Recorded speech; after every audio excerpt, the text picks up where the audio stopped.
everyone. So I hope you all are doing well. So continue करते हैं अपना secretarial practice. Previous lecture में हमने ऑलरेडी पेपर पैटर्न देख लिया था, question wise distribution and chapter wise distribution में डिटेल डिस्कशन हो गया था. तो आई होप आपको वो सारी चीजें समझ में आ गई हो. एंड जिससे एचएससी बोर्ड हमारे क्वेश्चंस पूछते हैं वो कौन सा बुक है. सो आप जो स्क्रीन पे देख रहे हो समथिंग ब्लू कलर का आपको बुक मिल जाएगा. और अगर आपके पास टेक्स्ट बुक नहीं है हार्ड कॉपी तो ये आप कहां से डाउनलोड कर सकते हो. अगर मैं आपको बता दूं तो ऐसा आपको ई बुक लाइब्रेरी मिलेगा. एचएससी की सारी बुक्स अवेलेबल हैं, उधर से आप डाउनलोड कर सकते हो. यहीं से मैंने latest secretarial practice book download की है और वहीं से मैं आपको टेक्स्ट बुक से पढ़ा रही हूं, या तो आप हार्ड कॉपी भी मार्केट से अवेलेबल करवा सकते हो. ठीक है, तो मेनली जो क्वेश्चंस पूछे जाते हैं एग्जामिनेशंस में it is from text book. और कुछ एक्स्ट्रा क्वेश्चंस अगर एक आधा पूछा गया तो वो हमारे टेक्स्ट बुक के कंटेंट से ही रहता है, आप वो आंसर कर सकते हो अगर आप कंसेप्ट वाइज पढ़ते हो तो. सो हमारी जो प्राइवेट ट्यूशंस के जो नोट्स रहते हैं, स्पेशली जो हमारे प्रीमियम बैच के जो स्टूडेंट रहते हैं वो एडमिशन लेते हैं तो हम खुद के नोट्स बनाए हुए देते हैं जो सारंग गुजराती कॉमर्स एकेडमी की है, जिसमें टेक्स्ट बुक तो कवर है ये डिटेल में और प्लस एक्स्ट्रा क्वेश्चंस जो प्रीवियस ईयर एग्जामिनेशंस में पूछे गए हैं उसके बेसिस पे हमने एक्स्ट्रा क्वेश्चंस भी ऐड कर दिए हैं तो हेल्पफुल हो जाता है. ठीक है, सो बाकी टेक्स्ट बुक अगर 95% बोलूं तो टेक्स्ट बुक ही आपका मेजर पढ़ने के लिए होना चाहिए. ओके, तो वही कंटिन्यू करेंगे. एंड जो हमारा फर्स्ट चैप्टर है इंडेक्स को एक बार देख लेते हैं आगे जाने से पहले. इंडेक्स अगर आप देख रहे हो तो you will have to study 12 chapters और ये यूट्यूब का एक मजेदार सीरीज है जो स्पेशली एचजीसीए ने लाया है, जिसमें ये 12 के 12 चैप्टर्स यस हम पढ़ाने वाले हैं 1 by 1. थोड़ा लेट हो सकता है, घाई मत करना, धीरे धीरे आपको सारी चीजें मिल जाएंगी हमारे चैनल पे. सिर्फ उसके लिए आपको क्या करना है वो तो आपको पता ही है, हमारे चैनल को सब्सक्राइब करके रखना है. ओके, तो ये सारे क्वेश्चंस ये सारे चैप्टर्स हम 1 by 1 पढ़ेंगे.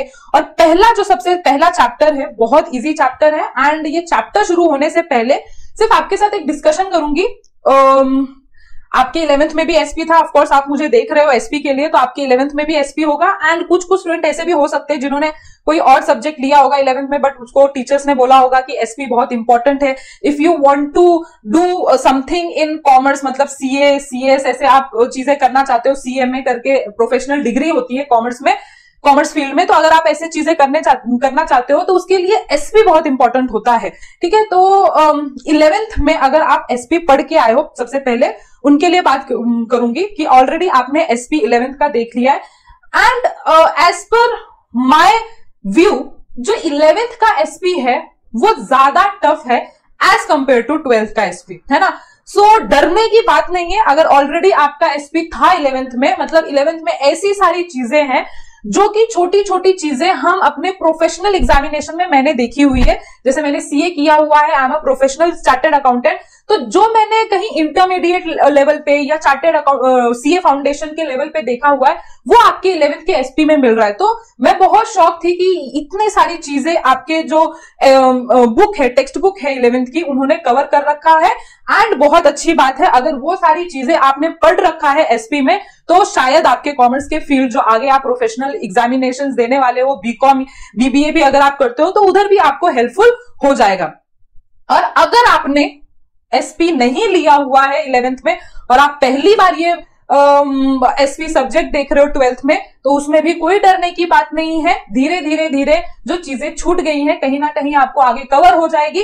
और मैं ट्राई करूंगी कि ये जो 12th का सिलेबस है उसमें थोड़ा सा 11th का रेफरेंस देने की, ताकि आप कुछ चीजें 11th की टेक्स्ट बुक से देख पाओ और वो सारी चीजें आपके कवर हो जाए. ठीक है, नाउ एसपी हम क्यों पढ़ते हैं, why SP is in our curriculum of commerce. ठीक है, सो एसपी एक ऐसा सब्जेक्ट है स्पेशली फॉर कॉमर्स स्टूडेंट जिसको इग्नोर नहीं किया जा सकता है if you want to do professional examinations. आप सीए सीएस या सीएमए अगर करना चाहते हो तो, क्योंकि ये आपको बताता है कंपनी के कंप्लायंस के बारे में. आजकल आपको पता है बहुत लोग बिजनेस ओपन कर रहे हैं, अपना खुद का ऑर्गेनाइजेशन सेटअप कर रहे हैं, बड़े बड़े बिजनेस सेटअप कर रहे हैं. बहुत सारी एमएनसीज आ रही हैं हमारे इंडिया में.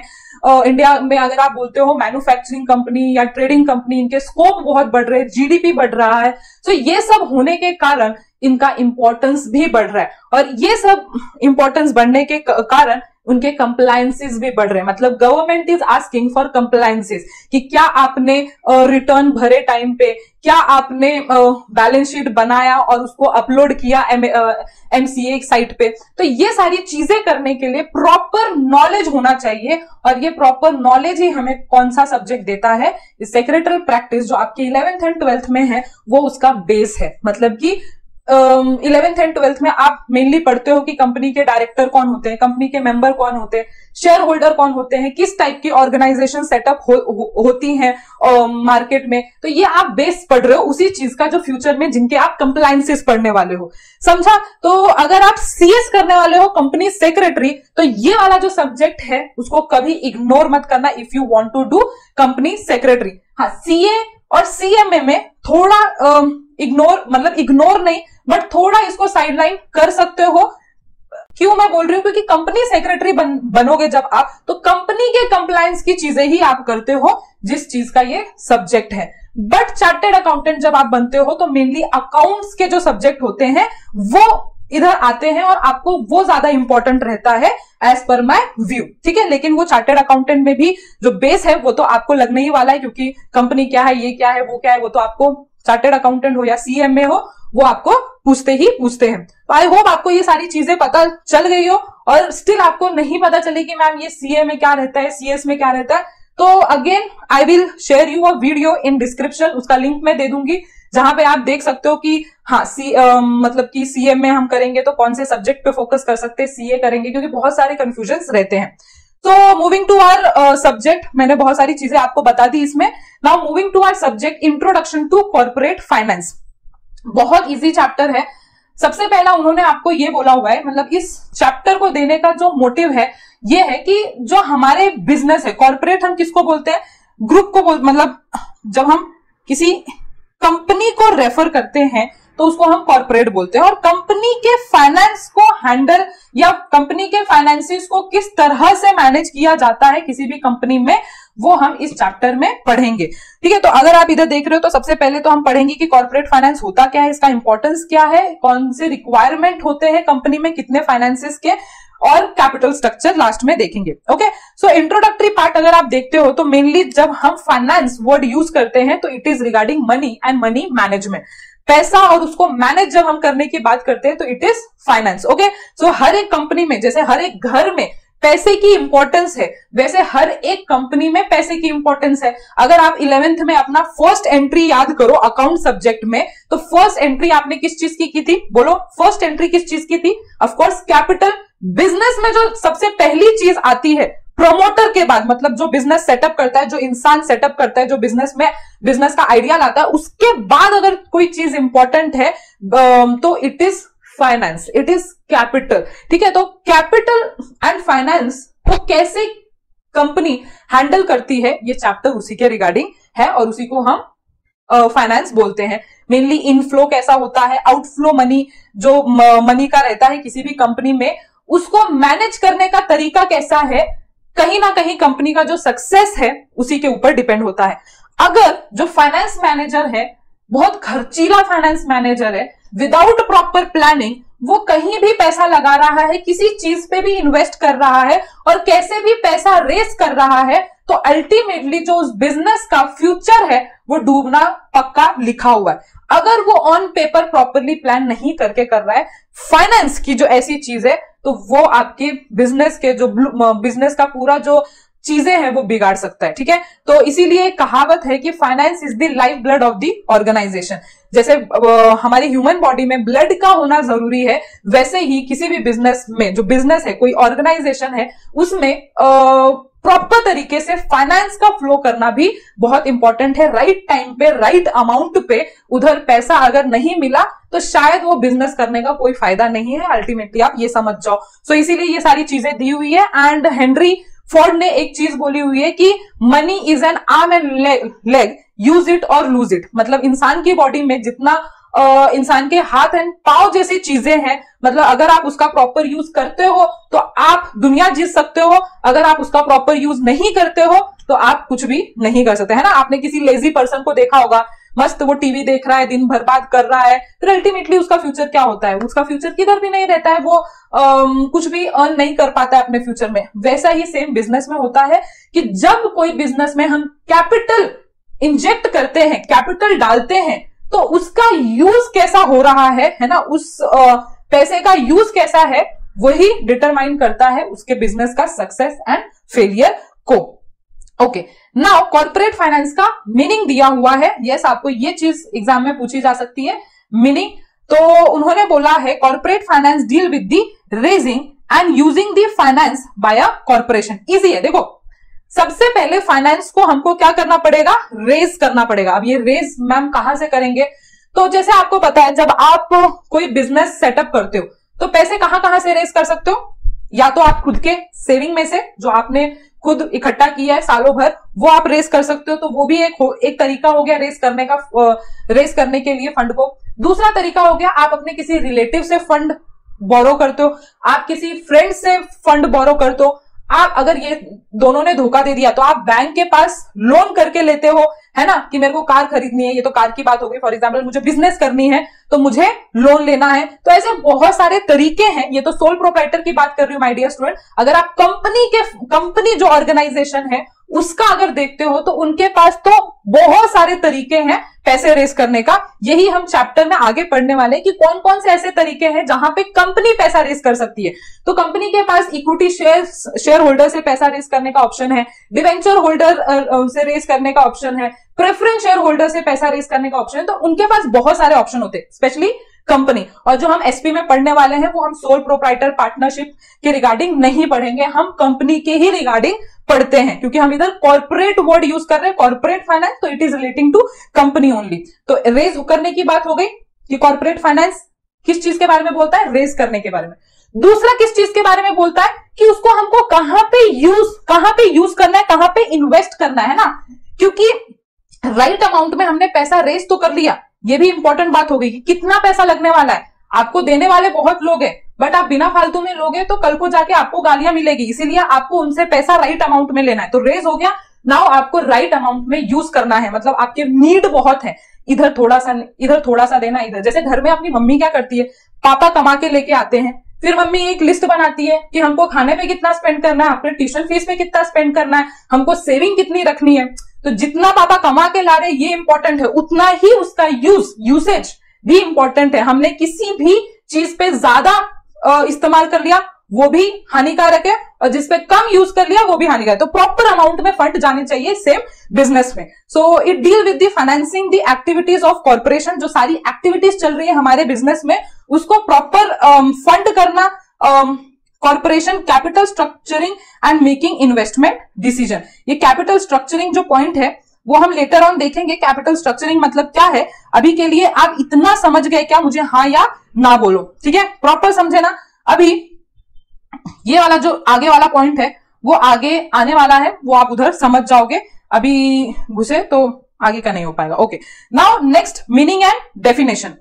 मीनिंग एंड डेफिनेशन में सबसे पहले आपको कॉर्पोरेट फाइनेंस का डेफिनेशन दिया हुआ है, जो कि हेनरी ओगलैंड्स ने हमको डेफिनेशन दिया है। देखो मीनिंग अलग होता है और डेफिनेशन अलग होता है। डेफिनेशन को हमको पॉइंट टू पॉइंट लिखना रहता है, मतलब वर्ड टू वर्ड लिखना रहता है। जैसे हमको उस ऑथर ने डेफिनेशन दिया है वैसे ही हमको एग्जाम में डेफिनेशन प्रेजेंट करना रहता है। तो अगर आपको डेफिनेशन पूछा है तो right definition, do not become smart and ऐसे बोलो कि यार मेरे को डेफिनेशन याद नहीं आ रहा तो एक काम करता हूं मैं मीनिंग दे देता हूं, है ना, तो ऐसे मत करना।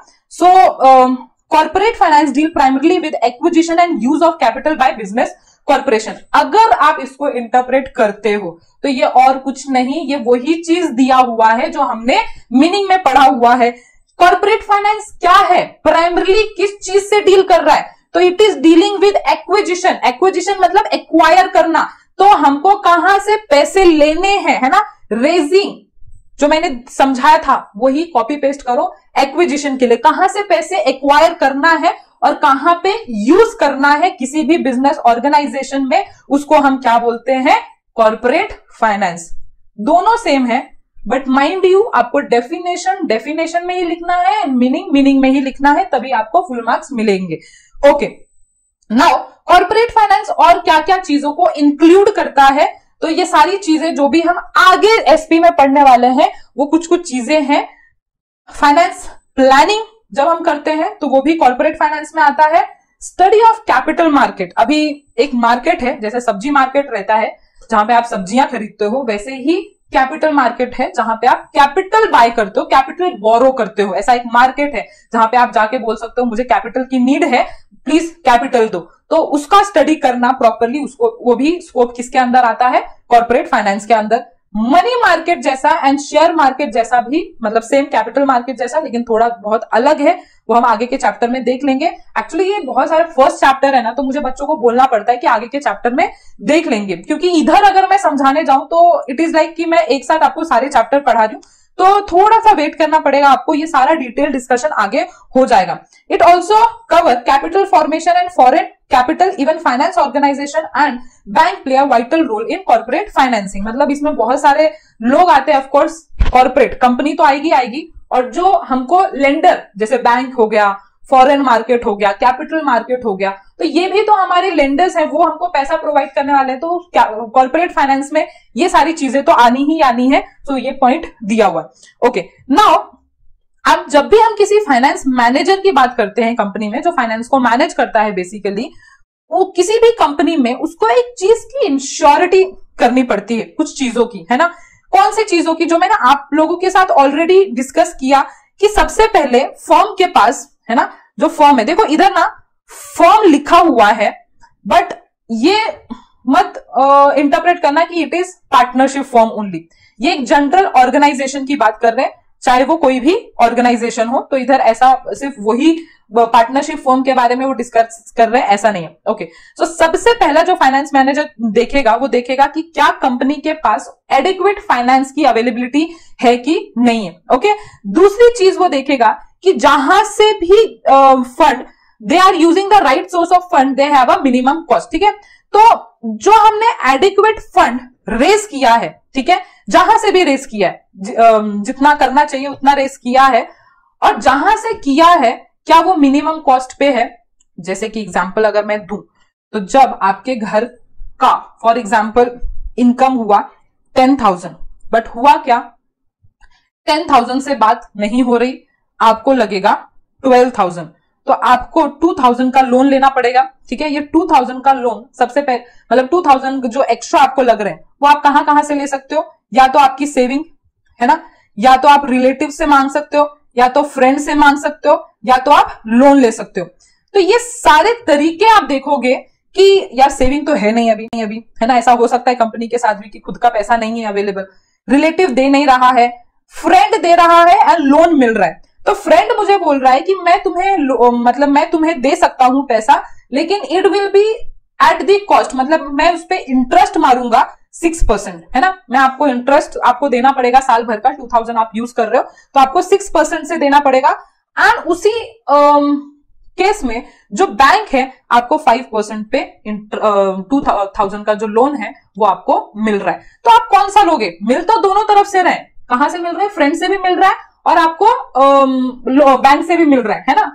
तो आप देखोगे 2,000 तो मुझे मिल रहा है, नीड भी कंप्लीट हो रहा है, बट मिनिमम कॉस्ट किसका है, मतलब कि अगर आप देखो तो 5% अगर मुझे देना पड़े तो of course it is less than 6%। तो यही उन्होंने बोला है 2,000 मिल तो गए, ए वाले पॉइंट में 2,000 मिल तो गए, लेकिन क्या वो एट अ मिनिमम कॉस्ट है, कि ऐसा तो नहीं हमको मिल रहा था चलो फ्रेंड से ले लिया क्योंकि वो 6 बिना सोचे कि इंटरेस्ट कितना, नहीं, मिनिमम कॉस्ट है क्या उस पैसे को रेस करने का।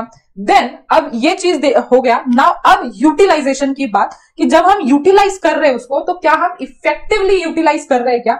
अब what do you mean by effective utilisation. Effective utilisation का मतलब होता है टाइम पे प्रॉपर मनी यूज हो रहा है क्या, है ना, टाइम पे प्रॉपर मनी यूज हो रहा है क्या विदाउट वेस्टेज। कि आपको लगना था 2,000, लेकिन आप उधर आपके पास एक्सेस मनी पड़ा हुआ है तो आप उधर 3,000 का खर्चा कर रहे हो विदाउट सोचिंग, विदाउट थिंकिंग कि आपको उससे आउटपुट कितना मिल रहा है। ठीक है, तो ये भी आपको ध्यान देना पड़ेगा। And last point and the foremost point जो आपको सोचना पड़ता है कि ये सारी चीजें करके जो हमारे कंपनी के जो ओनर होते हैं, और हमारे कंपनी के ओनर कौन होते हैं, इक्विटी शेयर होल्डर, है ना, हमारे कंपनी के जो ओनर है इक्विटी शेयर होल्डर, क्या हमारी कंपनी उनके लिए maximum returns, maximum output generate कर पा रही है क्या, कि हमने चलो 5% लगा तो दिया, लेकिन क्या उनको हम इस 5% से ज्यादा 10%, 11% दे पा रहे हैं क्या, ताकि वो कितना एंजॉय कर पाए, 5% एक्स्ट्रा एंजॉय कर पाए जो उनको पे करना पड़ रहा है उनके पैसों पे, मतलब उनके ही पैसा यूटिलाइज हो रहा है ना बिजनेस में, तो वो जो पैसा उन्होंने लगाया है बिजनेस में, क्या उनको उतना रिटर्न मिल रहा है क्या। तो ये सारी चीजें हैं जो फाइनेंस मैनेजर को ध्यान देना है। Now coming to our next topic is financing decision. अभी जब भी हम कॉर्पोरेट फाइनेंस की बात करते हैं तो कॉर्पोरेट फाइनेंस में हमको दो डिसीजंस लेने पड़ते हैं मेनली, जो कि मैंने ऑलरेडी डिस्कस किया है, इन्होंने और डिटेल डिस्कशन किया हुआ है। One is financing and other one is investment decision. Financing decision मतलब कहां से पैसा रेज करना है, एंड इन्वेस्टमेंट डिसीजन किधर इन्वेस्ट करना है। प्लीज आप लिख सकते हो आप इधर लिख सकते हो from where money is going to be raise, and इधर आप लिख सकते हो इन्वेस्टमेंट में कहां पे इन्वेस्ट करना है हमको वो पैसा। ठीक है, हिंदी में भी आप लिखो, जहां अगर आपको इंग्लिश में अंडरस्टैंडिंग अच्छी है तो आप इंग्लिश में लिखो, नहीं तो आप हिंदी में भी लिख सकते हो। ओके, तो सबसे पहले उन्होंने देखो क्या बोला है, the business firm has access to capital market, मतलब एक जैसे हमको पैसे की रिक्वायरमेंट होती है किसी बिजनेस की, तो वो कैपिटल मार्केट में जाता है अपने फाइनेंशियल नीड को कंप्लीट करने के लिए। उनके पास बहुत सारे चॉइसेस होते हैं फाइनेंस को फुलफिल करने के लिए। बहुत सारे चॉइसेस कौन कौन से हैं बिजनेस को, इधर they can raise from equity और डेट। इसका जो डिटेल डिस्कशन होगा सेकेंड वाले चैप्टर में तुरंत हो जाएगा। एक कैपिटल होता है इक्विटी जो ओनर से रेस किया जाता है, और दूसरा कैपिटल होता है डेट जो कि बोरोवर से रेस किया जाता है। ये दो मेजर ब्रॉड कैटेगरी है फाइनेंस को रेस करने का। फर्म के पास बहुत सारे ऑप्शन होते हैं, जैसे बैंक लोन हो गया, पब्लिक डिपॉजिट हो गया, डिबेंचर्स हो गया। ये क्या क्या है मैम, ये भी सेकेंड चैप्टर ऑनवर्ड्स आपको धीरे धीरे समझ में आएंगी। सिर्फ इतना याद रखो कि बिजनेस फर्म के पास, बिजनेस ऑर्गेनाइजेशन के पास बहुत सारे ऑप्शंस होते हैं कैपिटल मार्केट से पैसे रेज करने का। It can be equity, it can be debt. Okay, सिर्फ यही ध्यान में रखना पड़ता है उनको कि उनको राइट टाइम में राइट अमाउंट या प्रॉपर वे से उनको रेज एंड यूज करना रहता है पैसा। चाहे आप कोई भी कॉम्बिनेशन डेट एंड इक्विटी का रेज करो मार्केट में, लेकिन वो प्रॉपर वे से होना चाहिए। Okay, now second point is investment decision. Now अब एक बार हमको पैसा मिल गया तो मैनेजर को क्या डिसाइड करना पड़ता है कि कहां पे वो फंड जो है वो यूज करना है in a systematic manner. The word has given है सिस्टमैटिक मैनर। सिस्टमैटिक मतलब प्रॉपर यूज होना चाहिए, टाइम पे यूज होना चाहिए, वेस्टेज नहीं होना चाहिए। एंड वो जो यूज है उससे क्या होना चाहिए, जो फाइनेंस मैनेजर है वो मैक्सिमम रिटर्न लेके आ पा रहा है ओनर्स के लिए। देखो ओनर्स के बारे में हम इतना सोच क्यों रहे हैं, क्योंकि ओनर्स ने ही वो रिस्क लिया है। ओनर्स जैसे अगर आप सोल प्रोप्राइटर सिंपली इमेजिन करो, तो सोल प्रोप्राइटर जो सारी चीजें करता है अल्टीमेटली किस लिए करता है, प्रॉफिट के लिए। वैसा ही कंपनी में होता है कि जब बिजनेस सारी चीजें कर रहा है तो किसके लिए होनी चाहिए मैक्सिमम आउटपुट, क्या किसके लिए होना चाहिए maximum return, of course for its owner. तो हर चीजें मद्देनजर किस चीज को रख के करनी चाहिए, हर एक इन्वेस्टमेंट किस चीज को मद्देनजर रख के होनी चाहिए, of course return to its owner, maximum return to its owner. ठीक है, इस चीज के लिए फाइनेंस मैनेजर को ध्यान में देना पड़ता है कि हमारा कॉस्ट ऑफ कैपिटल क्या है। अभी कॉस्ट ऑफ कैपिटल ध्यान से सुनना, cost of capital is that कि जब आप फंड रेज करते हो, है ना, मतलब ओनर्स के सिवाय अगर आप दूसरे फंड्स, ओनर्स तो आपको पैसा दे ही रहे हैं, प्लस आप मार्केट में जाके और पैसा बोरो कर रहे हो, तो जब आप बोरो कर रहे हो तो उस बोरोइंग से इतना कॉस्ट ना देना पड़े ताकि इन ओनर के लिए कुछ बचे ही ना।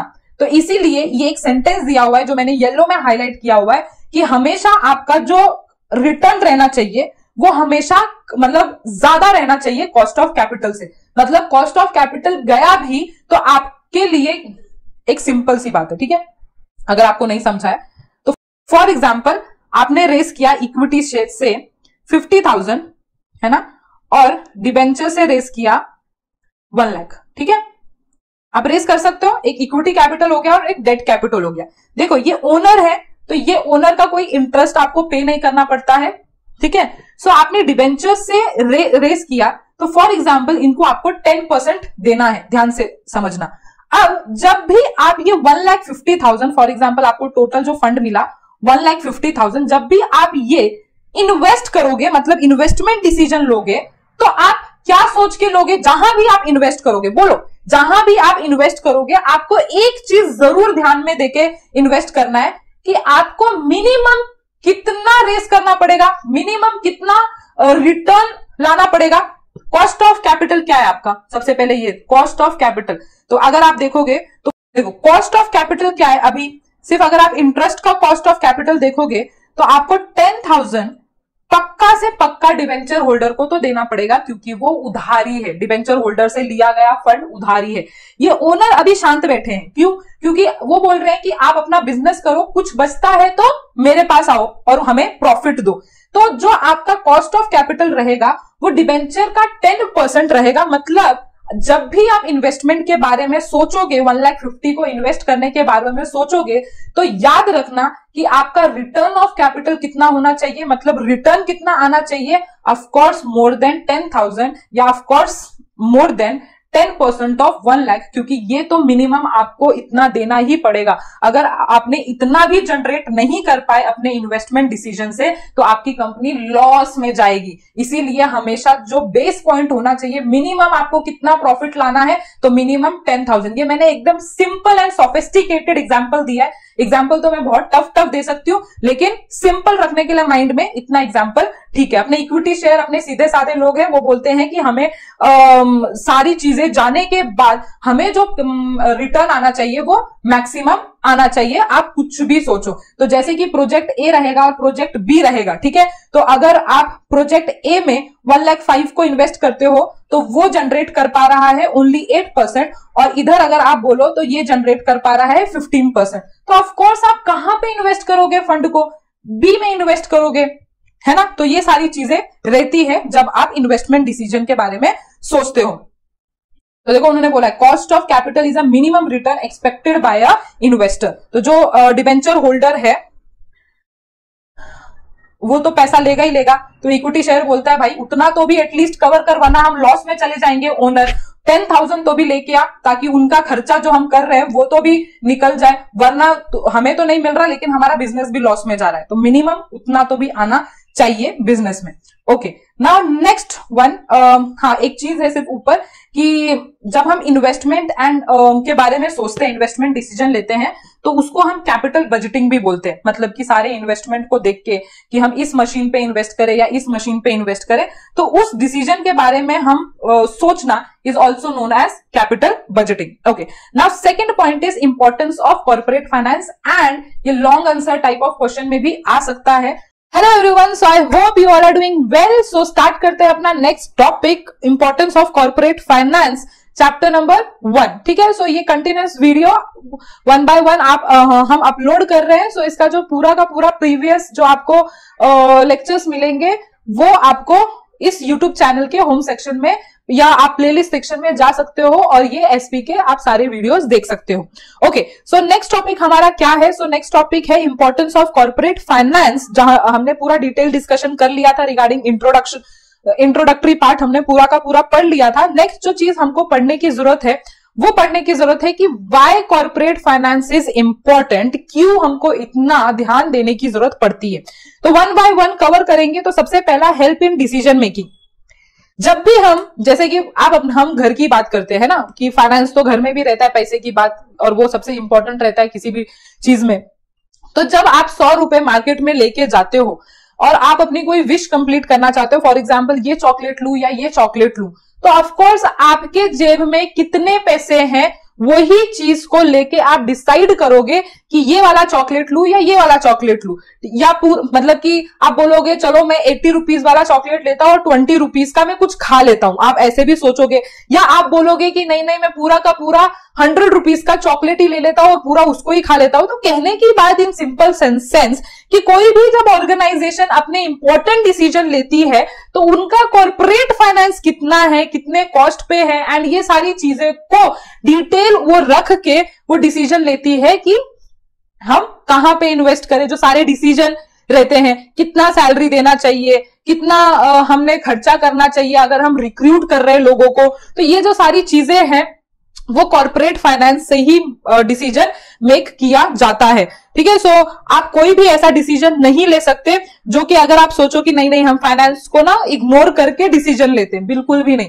एट द एंड आपको यही सोचना पड़ेगा हमारे पास फाइनेंस कितना है। आप चांद सितारे तोड़ के तो ला सकते हो, आप बहुत कुछ सोच तो सकते हो, पर एट द एंड मैटर क्या करता है, फाइनेंस। ओके, सो अगर आपके पास प्रॉपर फाइनेंस है तो आप उस प्रोजेक्ट को ग्रीन सिग्नल दे सकते हो। कहने का मतलब है कि अगर आपके पास उस मशीन को खरीदने के लिए अगर वो अच्छा है, अगर रिटर्न अच्छा दे रहा है, तो आप ग्रीन सिग्नल तभी दे सकते हो जब आपके पास जो फाइनेंस है उतना है। Okay, so the corporate finance play a significant role in decision making. Okay, now next one is second, help in raising capital for project.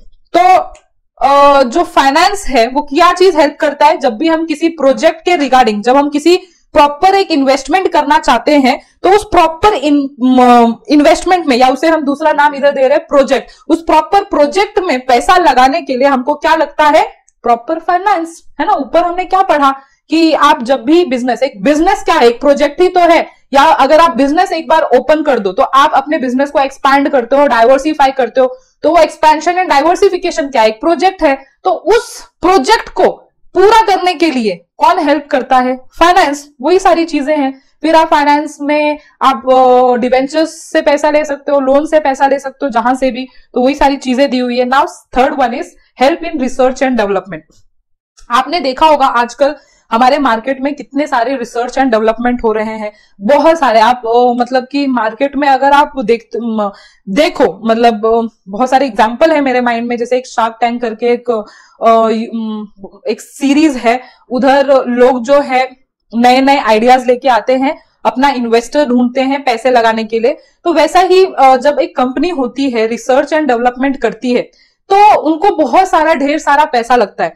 जैसे एप्पल नए नए अपने जो वर्जन है वो लॉन्च करता है, तो वो वर्जन ऐसे ही थोड़ी लॉन्च हो जाता है। ऑफ कोर्स उनको 1-2 साल उस पर प्रॉपर रिसर्च करना पड़ा कि ये फीचर हम कैसे ला सकते हैं। बहुत सारे इंजीनियर्स, बहुत सारे एक्सपर्ट को उधर उनको सैलरी देके, उनको पैसा देके, उतनी टूल्स इक्विपमेंट लाके उनको वो रिसर्च पॉसिबल हो पाया।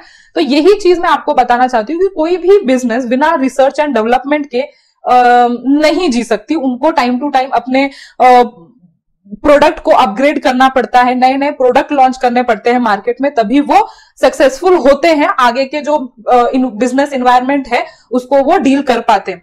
तो ये रिसर्च एंड डेवलपमेंट को तभी आप कर पाओगे जब आपके पास प्रॉपर कॉर्पोरेट फाइनेंस है। यही सारी चीजें इधर दी हुई है कि डेवलपमेंट, रिसर्च, ये बहुत लेंथी प्रोसेस होता है और आप तभी कर पाओगे जब आपके पास प्रॉपर फाइनेंशियल सपोर्ट है। Now next one is fourth, help in smooth running of business. तो आपका जो बिजनेस है वो अच्छी तरीके से तभी रन हो पाएगा जब आपके कंपनी के पास प्रॉपर पैसा है। आप इमेजिन करो ना कि आपने प्रॉपर टाइम पे आप अपने लेबर्स को पैसा ही नहीं दे रहे हो, आप अपने इंप्लॉइज को पैसा नहीं दे रहे हो, आप अपना इलेक्ट्रिसिटी बिल पे नहीं कर रहे हो, आप टेलीफोन बिल नहीं पे कर रहे हो, तो आपका जो गवर्नमेंट है ना वो आके आपके बिजनेस पे हावी बोलेगा कि भाई तू बिजनेस बंद कर, तेरे से ना हो पाएगा, क्योंकि तू तो अपने जो लीगल कंप्लायंसेस जो चीजें हैं, जो आपके बेसिक चीजें हैं वो भी आप कंप्लीट नहीं कर पा रहे हो। तो इस सब चीजों के लिए भी हमको रेगुलर सप्लाई ऑफ मनी लगता है, इसलिए हमारे बिजनेस में प्रॉपर फाइनेंस होना चाहिए। किस लिए? For running the business smooth. Now fifth one is bring coordination between various activity. Now ये वेरियस एक्टिविटी, कौन सी एक्टिविटी के बारे में बात कर रहे हैं? तो फर्स्ट स्टेप होता है for example broad category production. Production से भी पहले अगर मैं लिखूं इधर, तो सबसे पहले हमको फाइनेंस एक्टिविटी है ना। सबसे पहले देखो, सबसे पहले आ गया, पहले सुनो देखो फिर आपको समझ में आ जाएगा। फिर परचेज आ गया, फिर प्रोडक्शन आ गया, फिर सेल्स आ गया, एंड देन मार्केटिंग आ गया। अगर आप इसका फर्स्ट ही स्टेप देख रहे हो तो इट इज फाइनेंस। क्यों? क्योंकि आपको परचेज करना पड़ेगा रॉ मटेरियल, देन उसको प्रोड्यूस करना पड़ेगा, देन उसको आप सेल कर पाओगे। एंड परचेज तब तक नहीं कर पाओगे आप जब तक आपके पास प्रॉपर फाइनेंस नहीं है, या आप डे टू डे अपनी फाइनेंशियल रिक्वायरमेंट नहीं पूरी कर पाओगे, या प्रोडक्शन यूनिट को नहीं चला पाओगे unless you have a proper amount of finance. Now six one is promote expansion and diversification. So जब भी आप बिजनेस को एक्सपैंड एंड डाइवर्सिफाई करने की कोशिश करते हो, now what do you mean bye expand and what do you mean bye diversification? तो एक्सपैंड मतलब उसी बिजनेस में और ब्रांचेस ओपन करना।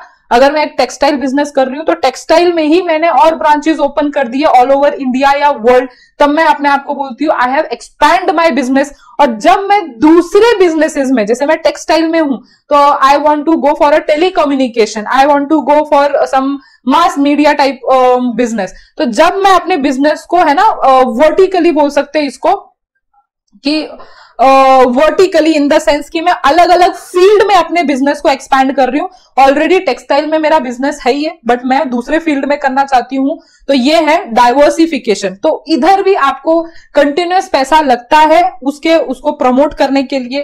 फिर मैनेजिंग रिस्क मतलब आपको टाइम टू टाइम बहुत सारे रिस्क आते हैं। जैसे अभी 2021 में बहुत बड़ा वायरस आया था, कोरोना वायरस। तब हुआ क्या था, बहुत सारी कंपनीज बंद गिर गई थी। मेन रीजन क्या था, क्योंकि उनके पास एडिक्वेट कैपिटल नहीं थे वो पीरियड को झेलने के लिए। तो ऐसा जब हमारे मार्केट में बहुत बड़ा फ्लक्चुएशन आता है, जिसको हम रिस्क से पहचानते हैं कि मार्केट कभी भी स्टेबल नहीं होता, मार्केट ऐसे ऐसे ऐसे ऐसे जाता है। तो जब रिस्क आता है, जब ऐसे फ्लक्चुएशंस आते हैं, तब हम उस फ्लक्चुएशन से तभी झेल पाएंगे, तभी लड़ पाएंगे, तभी उस हर्डल को पार कर पाएंगे when we have a right amount of finance. तो इसीलिए उन्होंने बोला है कि आप चाहे नेचुरल कैलामिटीज हो या चाहे ड्यू टू स्ट्राइक, मतलब इंप्लॉइज जो है वो स्ट्राइक पे चले गए हैं, आप उस चीज को तभी झेल पाओगे जब आपके पास प्रॉपर अमाउंट ऑफ मनी हो। Then replacement of old asset. Replacement of old asset मतलब जैसे कि बहुत सारी पुरानी मशीनरीज है, टूल्स, इक्विपमेंट, फर्नीचर बहुत पुरानी हो जाती है ना, घिस जाती है वो, उसका वेयर एंड टेयर हो जाता है, जैसे आपने पढ़ा हुआ है, उसका डेप्रिसिएशन हो जाता है, तो वो मशीनरी काम करना बंद कर देती है। फिर आप सोचते हो नया मशीनरी खरीदने का, या आप नया मशीनरी इसलिए भी खरीदते हो क्योंकि आपको अपग्रेड करना है। पहले सेमी ऑटोमेटिक या ऑटोमेटिक मशीन नहीं आती थी, अभी आपको फुल्ली ऑटोमेटिक मशीन चाहिए फॉर एग्जांपल। तो आपको फुल्ली ऑटोमेटिक मशीन को लाने के लिए या manual and semi automatic machine को रिप्लेस करने के लिए आपको क्या चाहिए, लमसम पैसा चाहिए। तो उन्होंने यही बोला है कि वन ऑफ द इंपॉर्टेंस क्या है कि आपको ओल्ड एसेट को रिप्लेस करने के लिए पैसा चाहिए। Now 9th one is payment of dividend and interest. अभी इंटरेस्ट के रिगार्डिंग तो ऑलरेडी आप वाकिफ हो गए हो कि जब हम बोरोवर से पैसा रेस करते हैं, है ना, सॉरी लेंडर से जब हम पैसा रेस करते हैं, जब हम लेंडर से पैसा रेस कर सकते हैं मतलब उधारी लेते हैं, जब हम बोरो करते हैं तब हमको इंटरेस्ट पे करना रहता है उनको इन रिटर्न। और जब हम अपने ओनर से, जैसे कि equity share and preference share holder से जब हम फंड रेज करते हैं, तब हमको उनको डिविडेंड पे बैक करना पड़ता है। ठीक है, दोनों एक कॉस्ट है जो हमको देना पड़ता है, ये दिमाग में याद रखना। देखो उन्होंने बोला है finance is to needed to pay dividend to share holder, interest to creditor and bank. तो आप तभी उनको पैसा रीपे कर पाओगे या उनका जो रिटर्न है वो आप रीपे कर पाओगे जब आप proper amount of fund make कर रहे हो। तो यस, आपको पैसा आप लगा रहे हो, दूसरी तरफ से पैसा फाइनेंस आना भी चाहिए, जिन्होंने पैसा लगाया है उनको उनका रिटर्न एंड उनको रीपे करने के लिए। समझ में आ रहा है? Okay, now 10th one is payment of taxes and fees. Now last one जो कॉर्पोरेट जो इंपॉर्टेंस है कॉर्पोरेट फाइनेंस में, कि आपको बहुत सारे कंप्लायंसेस करने पड़ते हैं एंड एसपी इज पूरा जो सब्जेक्ट है वो कंप्लायंसेस पे ही है। आपको बहुत सारे टैक्सेस एंड फीस पे करना पड़ता है। जैसे आपने जीएसटी का नाम सुना होगा, पहले आपने वैल्यू एडेड टैक्स का नाम सुना होगा। फीस हम कब पे करते हैं, जब हम कोई अपने कंप्लायंसेस फुलफिल कर रहे होते हैं कि गवर्नमेंट ने हमको बोला है, तो हम थोड़े से फीस, जैसे नहीं कि आप पैन कार्ड जब आप लेते हो, आधार कार्ड आप अपना बनवाते हो, तो आप जो वो 100-200 रुपए पे कर रहे हो, इट इज फीस, है ना। और टैक्स क्या होता है, जब आप कोई गुड्स खरीदते हो तो देखो लिखा होता है उधर कि आपको जीएसटी इतने अमाउंट का लगा है, तो वो जीएसटी होता है। तो ये कंपनी को पे करना रहता है, जो भी चीजें वो करते हैं, या तो वो टैक्स पे करते हैं या तो वो फीस पे करते हैं। तो उन्होंने लिखा हुआ है, देखो हमको गवर्नमेंट को इनकम टैक्स पे करना रहता है, गुड्स एंड सर्विस पे करना रहता है, रजिस्ट्रार को फीस पे करना रहता है उनकी वेरियस सर्विसेज लेने के लिए। तो ऐसी चीजों के लिए भी हमको प्रॉपर अमाउंट ऑफ फाइनेंस होना चाहिए। अगर हम फाइनेंस को अच्छी तरह मैनेज नहीं करेंगे और टैक्सेस को हम प्रॉपर टाइम पे नहीं करेंगे तो अपना बिजनेस जो है वो हैम्पर हो सकता है। इसीलिए ये सारे 10 पॉइंट है जहां पे हमको ये बोला गया है कि आपका इंपॉर्टेंस क्या है कॉर्पोरेट एंड व्हाई आपको फाइनेंस राइट अमाउंट पे राइट टाइम पे होना चाहिए। तो आई होप आपको ये वाले टॉपिक इजिली समझ गया हो। ये टॉपिक खत्म हुआ है तो इधर ही खत्म करूंगी और नेक्स्ट टॉपिक में मैं कैपिटल रिक्वायरमेंट में आपको डिस्कस कर दूंगी ताकि आधा इधर और आधा इधर ना रहे, है ना, फ्लो में हो जाए। तो इधर ही हम खत्म करेंगे। तो all for today guys, so see you in next video, bye bye.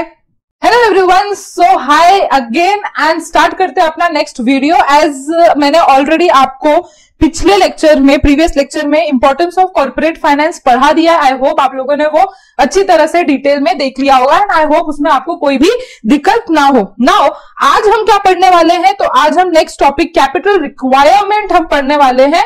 And yes, कुछ अलग टॉपिक नहीं है, सेम टॉपिक है, सिंपल टॉपिक है। As I told you in previous chapter की, प्रीवियस लेक्चर्स की, कभी भी फाइनेंस जो एक बिजनेस एंटरप्राइज के लिए होता है वो बहुत इंपॉर्टेंट होता है।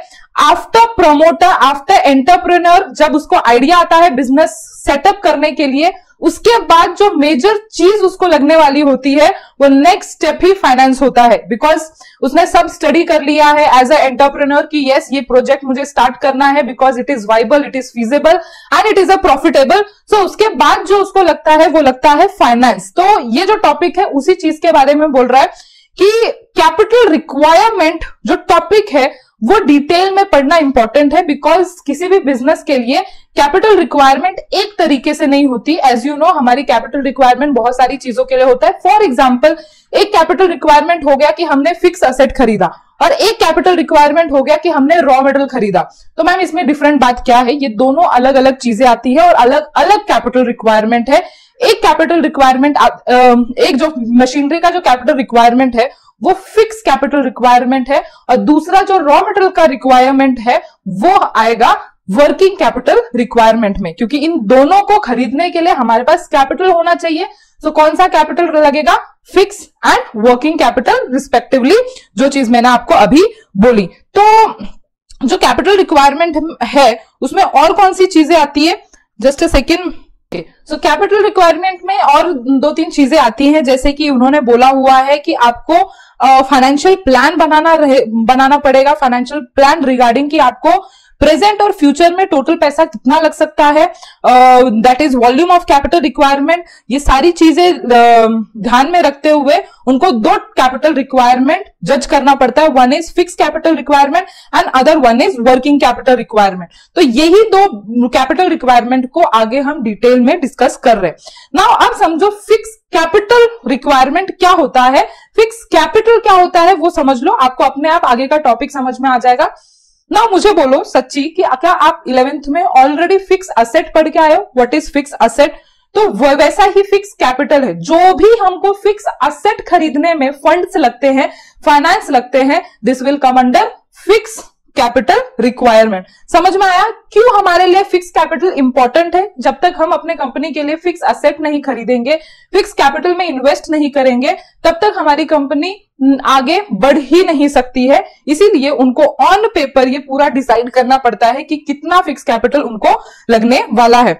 सो स्टार्ट करते हैं फिक्स कैपिटल। उन्होंने क्या बोला है? Fix capital is a capital which is use for buying fix asset which are use for a longer period of time in business, therefore the asset are not meant to resell. तो as you know, fix asset के definition में ही आता है कि fix asset वो asset होते हैं कंपनी के जो हम रीसेल नहीं करते, फिर से सेल नहीं करते, उसको अपने बिजनेस में for a longer time invested रखते हैं। जैसे मशीनरी हो गई, फर्नीचर हो गया, बिल्डिंग हो गया, ये सारे फिक्स असेट के कैटेगरी के अंदर आते हैं। In simple word, fix capital refers to capital invested for acquiring fix asset, it stay in business for a longer, almost permanently. मतलब कि जो असेट होते हैं वो शायद परमानेंटली इन्वेस्टेड रहते हैं बिजनेस में, कभी मतलब होता है कभी कभार कि बेच दिया जाता है उसको बिजनेस खत्म होने से पहले, but most of the cases में ऐसा भी होता है कि बिजनेस जब तक क्लोज नहीं होता तब तक फिक्स एसेट हमें लगता ही रहता है। तो एग्जांपल आपको दिया हुआ है वही जो मैंने आपको बताया।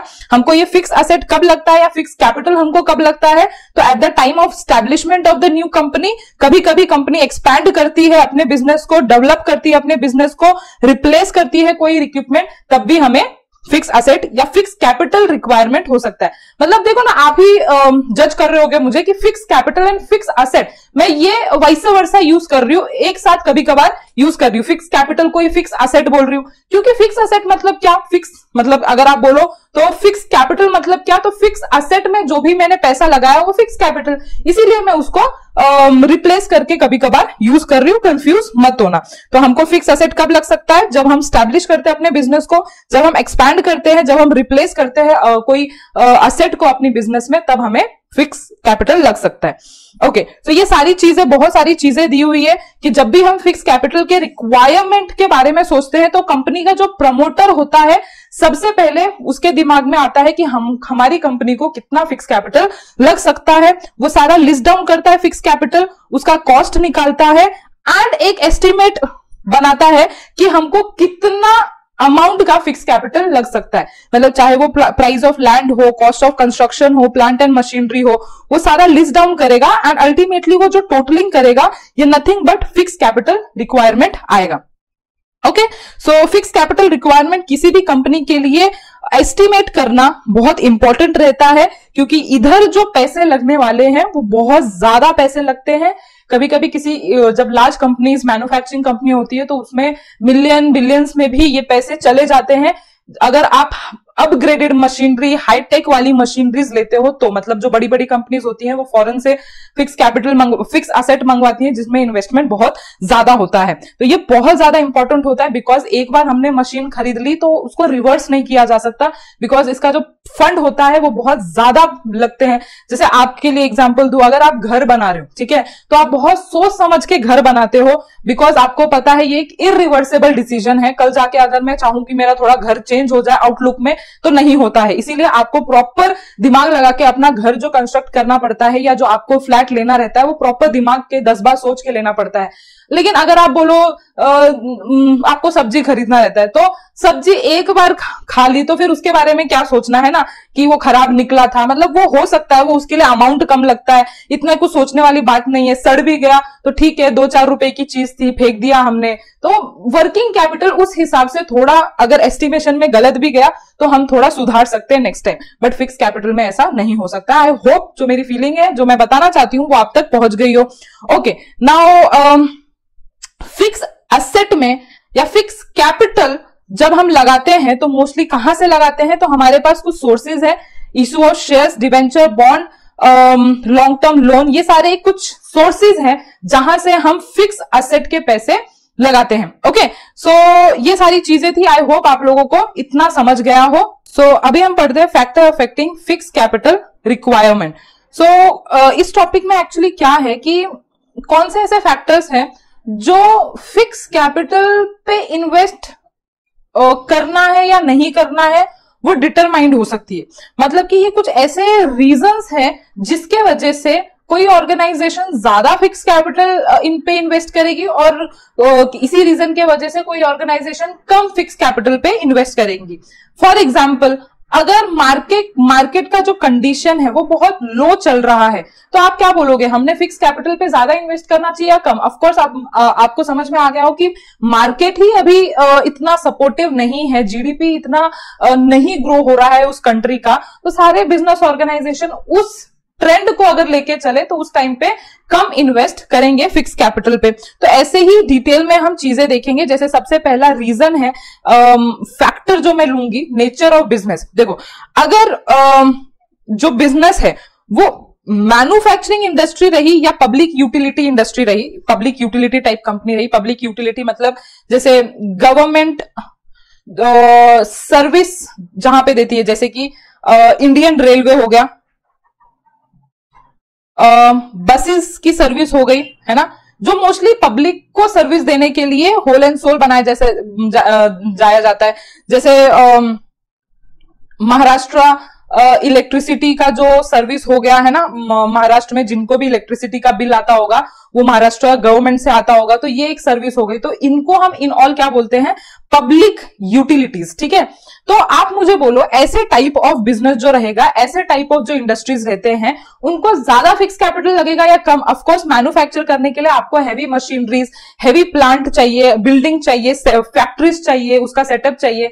एंड पब्लिक यूटिलिटी सर्विस देने के लिए भी आपको जैसे इंडियन रेलवे को टाइम टू टाइम ट्रेन बनाने पड़ते हैं, इंजीनियर करने पड़ते हैं, फिर उनको बहुत सारी मशीनरीज लगती हैं, रेलवे ट्रैक लगता है या बसेस लगती हैं, या अगर इलेक्ट्रिसिटी तो उनको पोल्स वगैरह सेटअप करते हैं, तो वो उनके फिक्स कैपिटल रिक्वायरमेंट में आते हैं। तो ऐसे टाइप ऑफ कंपनीज अगर बात करो तो उधर वर्किंग कैपिटल कम और फिक्स कैपिटल का रिक्वायरमेंट ज्यादा होता है। और ऑन दी अदर साइड अगर आप ट्रेडिंग बिजनेस की तरफ जाते हो तो ट्रेडिंग बिजनेस में, ट्रेडिंग टाइप ऑफ बिजनेस में, तो ट्रेडिंग मतलब क्या, जैसे रिटेलर हो गए, होलसेलर हो गए, तो ये सारे बिजनेसेस में आपको बहुत ही कम फिक्स कैपिटल रिक्वायरमेंट लगता है, ज्यादा नहीं लगता, क्योंकि इधर आपको कोई भी मशीनरी सिर्फ अगर आपका रेंट पे भी आपने एक सेटअप ले लिया तो भी चलता है, मतलब बिल्डिंग वगैरह ले लिया, एज सच मशीनरीज वगैरह की कोई इधर रिक्वायरमेंट नहीं होती। इसीलिए ट्रेडिंग टाइप ऑफ बिजनेस में आपको ह्यूज इन्वेस्टमेंट नहीं लगते हैं, नॉट, है ना, तो इतना ध्यान रखना। Okay, now size of business, size of business के अकॉर्डिंगली अगर हम देखें तो अगर आपका बड़ा बिजनेस है तो बड़ा फिक्स कैपिटल रिक्वायरमेंट, और अगर आपका छोटा बिजनेस है तो छोटा फिक्स कैपिटल रिक्वायरमेंट। सिंपल सी बात हो गई, जितना बड़ा आपका नीड होगा उतना ही फिक्स कैपिटल लगेगा। नाउ स्कोप ऑफ बिजनेस, अभी स्कोप ऑफ बिजनेस में आप देखना कुछ कुछ बिजनेस क्या करती हैं, प्रोडक्शन भी वही करती हैं, डिस्ट्रीब्यूशन भी वही करती हैं। फॉर एग्जाम्पल जैसे रिलायंस इंडस्ट्री है ना, मैं हर वक्त वही एग्जाम्पल देती हूँ, बड़ी कंपनी है। सो रिलायंस इंडस्ट्री बहुत सारे बिजनेसेस करती है, वो टेलीकम्युनिकेशन में भी है, पेट्रोलियम के बिजनेस में भी है, टेक्सटाइल के बिजनेस से सेटअप हुई थी वो कंपनी।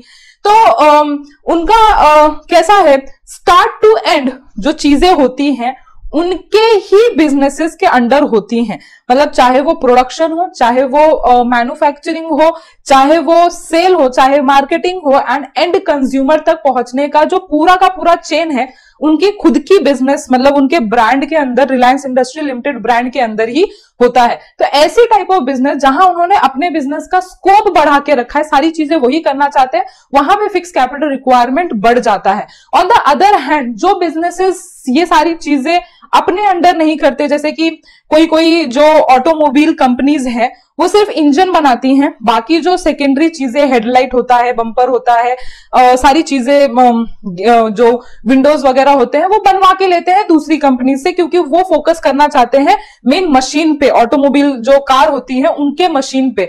तो उनका जो स्कोप है वो उधर कम हो गया, तो उनको जो मशीनरी लगेंगी उनको वही टाइप की मशीनरी लगेंगी जो इंजन बनाने में काम आती है।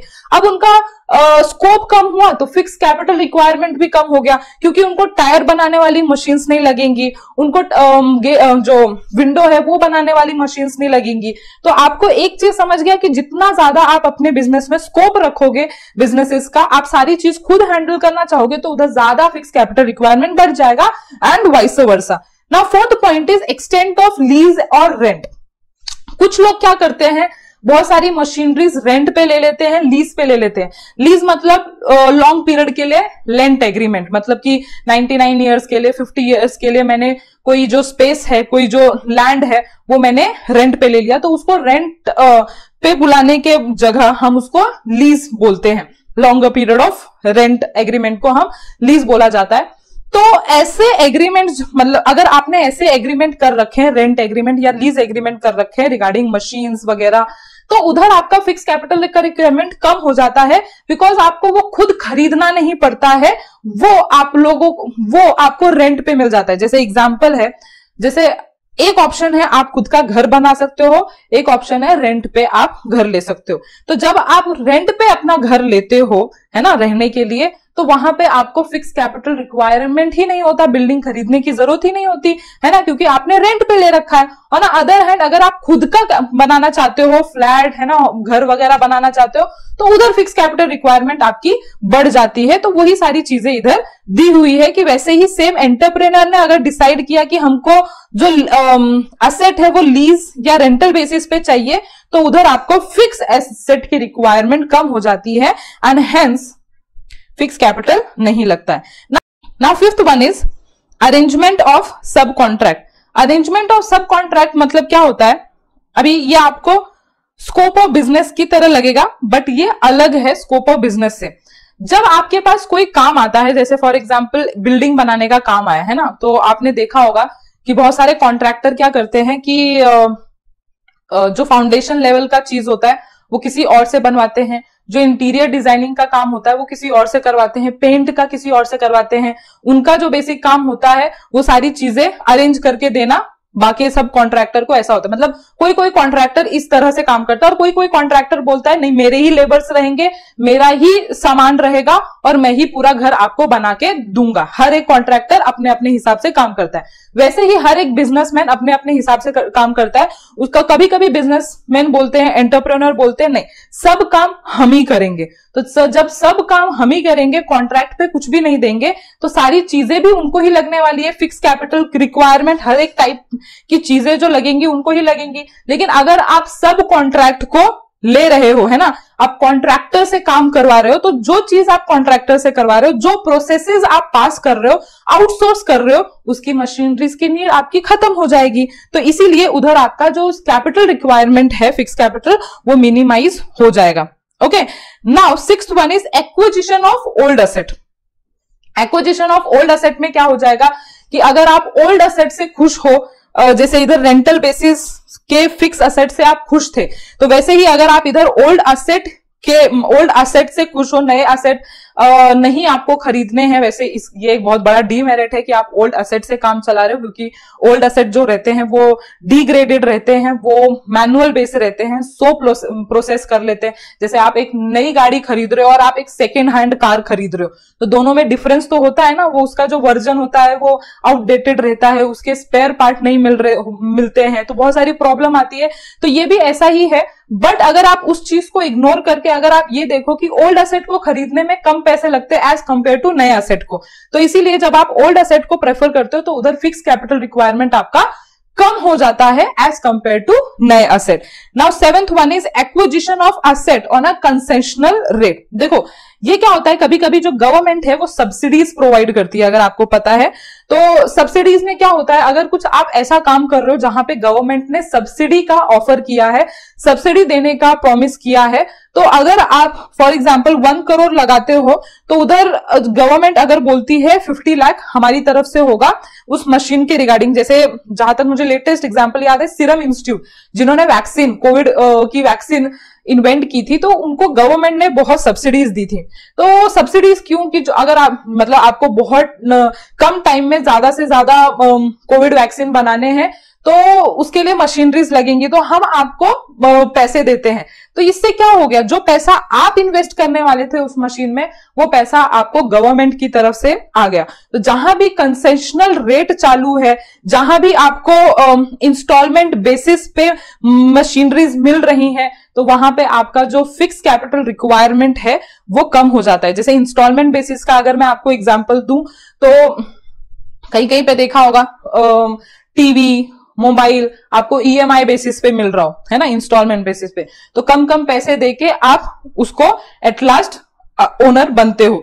तो इधर आपको एक साथ नहीं पे करना रहता है, तो इसीलिए इधर भी इंस्टॉलमेंट बेसिस पे जो अगर आपको कुछ फिक्स कैपिटल मिलता है तो उधर भी आपका जो फिक्स कैपिटल रिक्वायरमेंट है वो कम हो जाता है।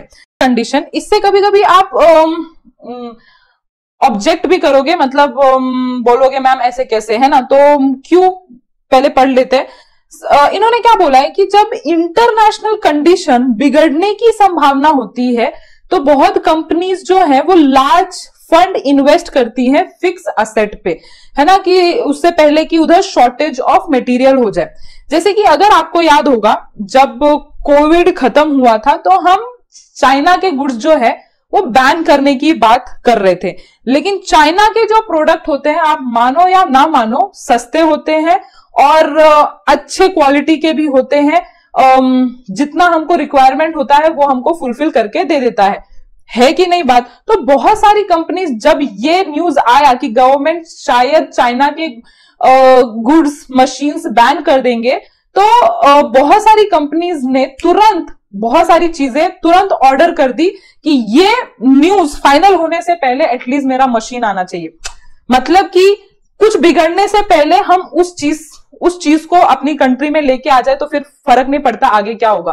तो बहुत सारी कंपनीज ऐसा सोच रही थी। आप बोलोगे मैम ऐसा भी तो हो सकता है कि हम क्यों इंटरनेशनल कंडीशन जब बिगड़ रही है तो क्यों हम उस मशीन पे इन्वेस्ट करें उस कंट्री की। यस आप बोल सकते हो, बट अगर आप एक एंटरप्रेन्योर हो और आप एक प्रॉफिटेबल मेकिंग बिजनेस ऑर्गेनाइजेशन चला रहे हो तो हमेशा ये थॉट नहीं आएगा, है ना, एकदम इमोशनल वाला, जो हम एकदम क्या बोलते हैं उसको, पेट्रोट्रिज्म वाला फीलिंग नहीं आएगा। इनफैक्ट आएगा कि जल्दी से जल्दी हम और इन्वेस्ट करके जल्दी से जल्दी उस मशीन को हम अपनी कंट्री में लेके आ जाए। ये जहां पे मैं पहले जॉब करती थी, मैंने एक मैन्युफैक्चरिंग कंपनी में जॉब किया हुआ है, तो उधर भी सेम चीज हुई थी। कोविड के टाइम पे ये न्यूज आते ही उनका एक समथिंग 100 करोड़ की मशीनरी आने वाली थी, तो वो आने वाली थी एक्चुअली दिसंबर में, उन्होंने उसको प्रीपोन्ड करवा के तुरंत मार्च में ही मंगवा लिया, क्योंकि वो रिस्क नहीं लेना चाहते थे कि दिसंबर तक अगर फाइनली गवर्नमेंट ने बैन किया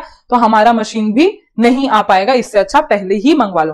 तो पहले ही मंगवाने के कारण क्या होता है, आपका फिक्स कैपिटल रिक्वायरमेंट बढ़ जाता है। मतलब जो आप फ्यूचर में इन्वेस्ट करने वाले थे फिक्स कैपिटल रिक्वायरमेंट, वो आप अभी इन्वेस्ट करोगे। आई होप समझा। Now trend in economy. Trend in economy मतलब इकोनॉमी अगर अच्छा रहेगा, ग्रीन सिग्नल दे रहा है बिजनेस एंटरप्रेन्योर को, अच्छा खासा जीडीपी है कंट्री का, तो लोग सोचेंगे और इन्वेस्ट करने के लिए। और अगर बिजनेस बहुत लो चल रहा है, जीडीपी बहुत लो चल रहा है, तो वो एक ऐसा इन्वायरमेंट होगा जहां पे लोग सोचेंगे कि अभी हमने इन्वेस्ट नहीं करना चाहिए। Okay, now 10th one is population trend. Same population trend मतलब कि अगर अभी देखो क्यों इंडिया में इतने सारे मैन्युफैक्चरिंग कंपनी बोलो या इतनी आईटी कंपनीज इंडिया में आके अपना स्कोप ढूंढ रही हैं, बिकॉज इंडिया में पॉपुलेशन बहुत ज्यादा है, स्कोप बहुत ज्यादा है, डिमांड बहुत ज्यादा है। इस पॉपुलेशन एंड डिमांड के साथ जो लेबर का कॉस्ट है वो बहुत कम है ना। तो पॉपुलेशन ट्रेंड भी आपको एक ग्रीन सिग्नल देता है कि अगर उधर का पॉपुलेशन ज्यादा है तो हमारे गुड्स की भी डिमांड ज्यादा होगी एंड हेंस हम फिक्स कैपिटल पे इन्वेस्ट ज्यादा करेंगे। लेकिन अगर वो वाइस वर्सा होगा, पॉपुलेशन नहीं रहेगा उतना पॉजिटिव, जैसे चाइना वगैरह में ऐसा हो रहा है, तो उधर लोग जो है नहीं ज्यादा इन्वेस्ट करने के बारे में सोच रहे। बट चाइना का अलग स्टोरी है, उसके साथ अभी कंपेयर नहीं करती हूं। सो यही दिया हुआ और सब नहीं कि पॉपुलेशन ज्यादा तो फिक्स कैपिटल रिक्वायरमेंट, बिजनेसमैन ज्यादा इन्वेस्ट करेंगे उधर के, और पॉपुलेशन कम तो बिजनेसमैन उधर कम फिक्स कैपिटल रिक्वायरमेंट करेंगे। Okay, now consumer preference. अगर आपके गुड जो है उधर कंज्यूमर ज्यादा प्रेफर कर रहे हैं आपके गुड्स को, तो मतलब they are liking your goods. और अगर आपके गुड्स को ज्यादा लाइक कर रहे हैं तो ये है कि आपने जितना मार्केट में गुड्स पहुंचाया है वो शॉर्ट होने की होने का चांसेस है। इसीलिए आप जल्द से जल्द क्या करते हो, अपना फिक्स कैपिटल रिक्वायरमेंट बढ़ा के, मतलब फिक्स असेट पे इन्वेस्ट करके आप मार्केट में जो अधूरी डिमांड है उसको फुलफिल करने की कोशिश करते हो। बिकॉज आपको नहीं पता था कि इतना कंज्यूमर प्रेफरेंस आ जाएगा, इसीलिए आपने थोड़े ही मार्केट में गुड्स फ्लो किए थे, बट लेटर ऑन आपको इन्वेस्ट करने की जरूरत पड़ सकती है। मतलब कि आपके अगर लाइकिंग ज्यादा रही कंज्यूमर की आपके गुड्स के रिगार्डिंग, तो आपका फिक्स कैपिटल रिक्वायरमेंट ज्यादा रहेगा और vice versa. 12th point is competitive factor. देखो कॉम्पिटिटिव फैक्टर क्या होगा कि कैसा होता है कि जैसे आजकल कैसे, अगर फॉर एग्जांपल अब मैं बोलूं तो यूट्यूब पे आपने देखा होगा कि कोविड से पहले इतने सारे टीचर्स नहीं थे ऑनलाइन। आपको कोविड यूट्यूब को कोई बहुत कम लोग ही भी यूज करते थे, इतना ज्यादा नहीं था सारी चीजें। बट कोविड के बाद बहुत सारे वीडियोस आने लग गए आपको, आप बहुत सारे चीजें उस पे सर्च करने लग गए। मतलब आप मुझे देख रहे हो, मतलब आप यूट्यूब को प्रेफर करने लग गए पहले से ज्यादा। तो बहुत सारे टीचर आज यूट्यूब पे आ रहे हैं, कंप्यूटर्स पे इन्वेस्ट कर रहे हैं, डिजिटल बोर्ड पे इन्वेस्ट कर रहे हैं, हाई डेफिनेशन कंप्यूटर पे इन्वेस्ट कर रहे हैं। तो वो क्यों कर रहे हैं? बिकॉज मार्केट में कॉम्पिटिटिव फैक्टर आ गया। पहले इतना ज्यादा नहीं था, उस प्लेटफॉर्म पे इतना कंपटीशन नहीं था, तो लोग उधर इन्वेस्ट करने से कतरा रहे थे। बट आज यूट्यूब पे बहुत ज्यादा कंपटीशन है, आपको बहुत ज्यादा अच्छी तरह से चीजें देनी पड़ेगी, डिलीवर करने पड़ेंगी, शायद इसीलिए आपको लोग देखेंगे तो लोग ज्यादा से ज्यादा इन्वेस्ट करने लग गए। तो वैसा ही बिजनेस में होता है कि अगर कंपटीशन ज्यादा आया तो मार्केट में आपको नंबर 1 बनने के लिए आपको सारी चीजों पे इन्वेस्ट करना पड़ता है। हेंस सारी चीजों में फिक्स कैपिटल रिक्वायरमेंट भी आता है, क्योंकि ज्यादा से ज्यादा फिक्स कैपिटल मतलब अपग्रेडेड फिक्स कैपिटल ऑटोमेटिक होनी चाहिए, अच्छे क्वालिटी के गुड्स प्रोड्यूस करने वाले मशीन होने चाहिए, and all that factors determine करते हैं। तो ये सारी चीजें हैं जो factor affecting fix capital requirement में आएगा। आई होप आपको ये 12 के 12 पॉइंट आपको समझ में आ गए हो। जैसा मैं पढ़ाती हूं ऐसा बहुत कम चांसेस होते हैं कि इस पॉइंट में आपको नहीं समझा हो। बहुत सारे बच्चों को ये पॉइंट्स नहीं समझते अगर वो सेल्फ स्टडी करते हैं तो, लेकिन इधर मैंने आपको पूरा ट्राई किया है सारी चीजें अच्छी तरह से समझाने की। So hope you like the video. So next video में मिलते हैं, bye bye. Hello everyone, so start करते हैं अपना अगला लेक्चर जो कि रहेगा वर्किंग कैपिटल रिक्वायरमेंट पे। तो हमने पिछले लेक्चर में देखा था कि what is capital requirement, what is fix capital requirement and what are the factor affecting the fix capital requirement. Now this is time to understand कि बेसिकली वर्किंग कैपिटल क्या होता है। तो ऑलरेडी मैंने प्रीवियस लेक्चर में आपको एक idea दे दिया था कि जैसे फिक्स कैपिटल क्या रहता है, जो भी हम पैसा इन्वेस्ट करते हैं फिक्स असेट को बाय करने में वो फिक्स कैपिटल रिक्वायरमेंट में आएगा, और जो भी हम पैसा वर्किंग कैपिटल मतलब वर्किंग असेट मतलब करंट असेट आप बोल सकते हो, करंट असेट पे इन्वेस्ट करते हैं उसको हम वर्किंग कैपिटल बोलते हैं। बट करंट असेट के साथ साथ जैसे स्टॉक आ गया, स्टॉक को मेंटेन करने के लिए दैट इज रॉ मटेरियल, चाहे वो सेमी फिनिश गुड्स हो, चाहे वो फिनिश गुड हो, चाहे वो रॉ मटेरियल हो, तो ये स्टॉक के अंदर आएगा। तो इस पे पैसा लगाना मतलब वर्किंग कैपिटल, तो ये एक खर्चा आ जाएगा वर्किंग कैपिटल में। दूसरा जो हमारा करंट असेट रहता है, एज यू नो डेटर मतलब कि हमको टाइम टू टाइम जो सेल है वो इन ऑन क्रेडिट करना पड़ता है, ठीक है। कुछ सेल्स हम कैश बेसिस पे करते हैं और कुछ सेल्स हम क्रेडिट बेसिस पे करते हैं। तो जो क्रेडिट बेसिस वाले सेल है उनसे हमको तुरंत पैसा नहीं मिलता, इसीलिए हम उसको करंट असेट करके रिकॉर्ड करते हैं। तो इसका जो मेंटेनेंस है वो भी प्रॉपरली होना चाहिए, क्योंकि अगर हमने इसमें थोड़ी सी डिले कर दी पैसा रिकवर करने में, तो हो सकता है कि जो हमने पैसा उनको दिया था वो हमको रिकवरी में ना आए, दैट इज बैड डेट हो सकते हैं। तो इसका हमको डेली मेंटेनेंस करना पड़ता है। तो इसीलिए ये वर्किंग कैपिटल रिक्वायरमेंट में भी एक अच्छा खासा आप बोल सकते हो एलिमेंट है जो हमको ध्यान देने की जरूरत पड़ सकती है। और तीसरा जो वर्किंग कैपिटल रिक्वायरमेंट में आएगा वो आएगा अपने डे टू डे एक्सपेंसेस, जैसे लेबर्स चार्जेस हो गए, इलेक्ट्रिसिटी बिल हो गए, टेलीफोन बिल हो गए, कुछ ऐसा पिटी कैश पेमेंट हो गया। तो ये डेली एक्सपेंसेस के जो खर्चे होते हैं वो भी वर्किंग कैपिटल रिक्वायरमेंट में आता है। तो एक तरफ आपको समझ गया वो सारे खर्चे जो फिक्स असेट में लॉन्ग टर्म के लिए ऑलमोस्ट परमानेंटली इन्वेस्टेड हो जाते हैं, और एक वर्किंग कैपिटल रिक्वायरमेंट जो एक आप बोल सकते हो साइक्लिक फ्लो है कि एक मतलब अगर हमने रॉ मटेरियल पे इन्वेस्ट किया तो कहीं ना कहीं इसका पैसा हमें मिलने वाला है। कब मिलने वाला है? जब हम फिनिश गुड्स बनाएंगे, उसका सेल करेंगे तो वो रिकवर हो जाएगा। इसका पीरियड हो सकता है, किसी गुड्स का 1 महीना होता है, किसी गुड्स का 2 महीना होता है। जैसे अगर आप डेयरी प्रोडक्ट्स बेचते हो तो डेयरी प्रोडक्ट्स का जो आप बोल सकते हो एक ऑपरेशन साइकिल होता है डेयरी प्रोडक्ट बन के, और जो हमको मिलता है वापस उसका आप 15 दिन लगा सकते हो। लेकिन अगर आप मिल्क जो पेरिशेबल गुड्स है और वेजिटेबल जो पेरिशेबल गुड्स है वो 1-2 दिन आप उसका रिकवरी या ऑपरेशन साइकिल निकाल सकते हो। बट वही ऑन दी अदर साइड आप अगर कार मैन्युफैक्चरिंग कंपनी का लेते हो तो जो कार प्रोडक्ट है वो जब हम उस पे इन्वेस्ट करते हैं, उस स्टॉक पे इन्वेस्ट करते हैं, तो उसका जो हमको ऑपरेशन साइकिल निकलता है, प्रोडक्शन साइकिल जो निकलता है वो ऑलमोस्ट ईयर या 6 मंथ तक निकलता है, मतलब जो पैसा हमने स्टॉक में इन्वेस्ट किया। तो ये सारी चीजें वर्किंग कैपिटल रिक्वायरमेंट में आती है। फिक्स कैपिटल में ऑलमोस्ट परमानेंटली इन्वेस्ट हो जाता है, बट वर्किंग कैपिटल में जो भी हम इन्वेस्ट करते हैं वो कहीं ना कहीं हमको 2 महीने 3 महीने में रिकवर होता है, चाहे it is through stock, it is through debtor या डे टू डे एक्सपेंसेस तो रिकवर नहीं होगा, वो तो अपने खर्चे हैं। हाँ, लेकिन स्टॉक के कारण हमको वो वापस मिलते हैं। तो ये सारी चीजें दी हुई है कि हमको डे टू डे खर्चे करने के लिए हमको कुछ पैसे लगते हैं। सो ये चीज एस्टिमेट करना after working capital requirement important है कि आफ्टर फिक्स कैपिटल रिक्वायरमेंट ये इंपॉर्टेंट है कि हमको स्मूथ फंक्शनिंग के लिए कितना वर्किंग कैपिटल लगेगा, चाहे वो प्रॉपर स्टॉक मेंटेनेंस की बात हो, चाहे वो डेटर्स की बात हो या चाहे वो डे टू डे एक्सपेंसेस की बात हो, आगे दिया हुआ है।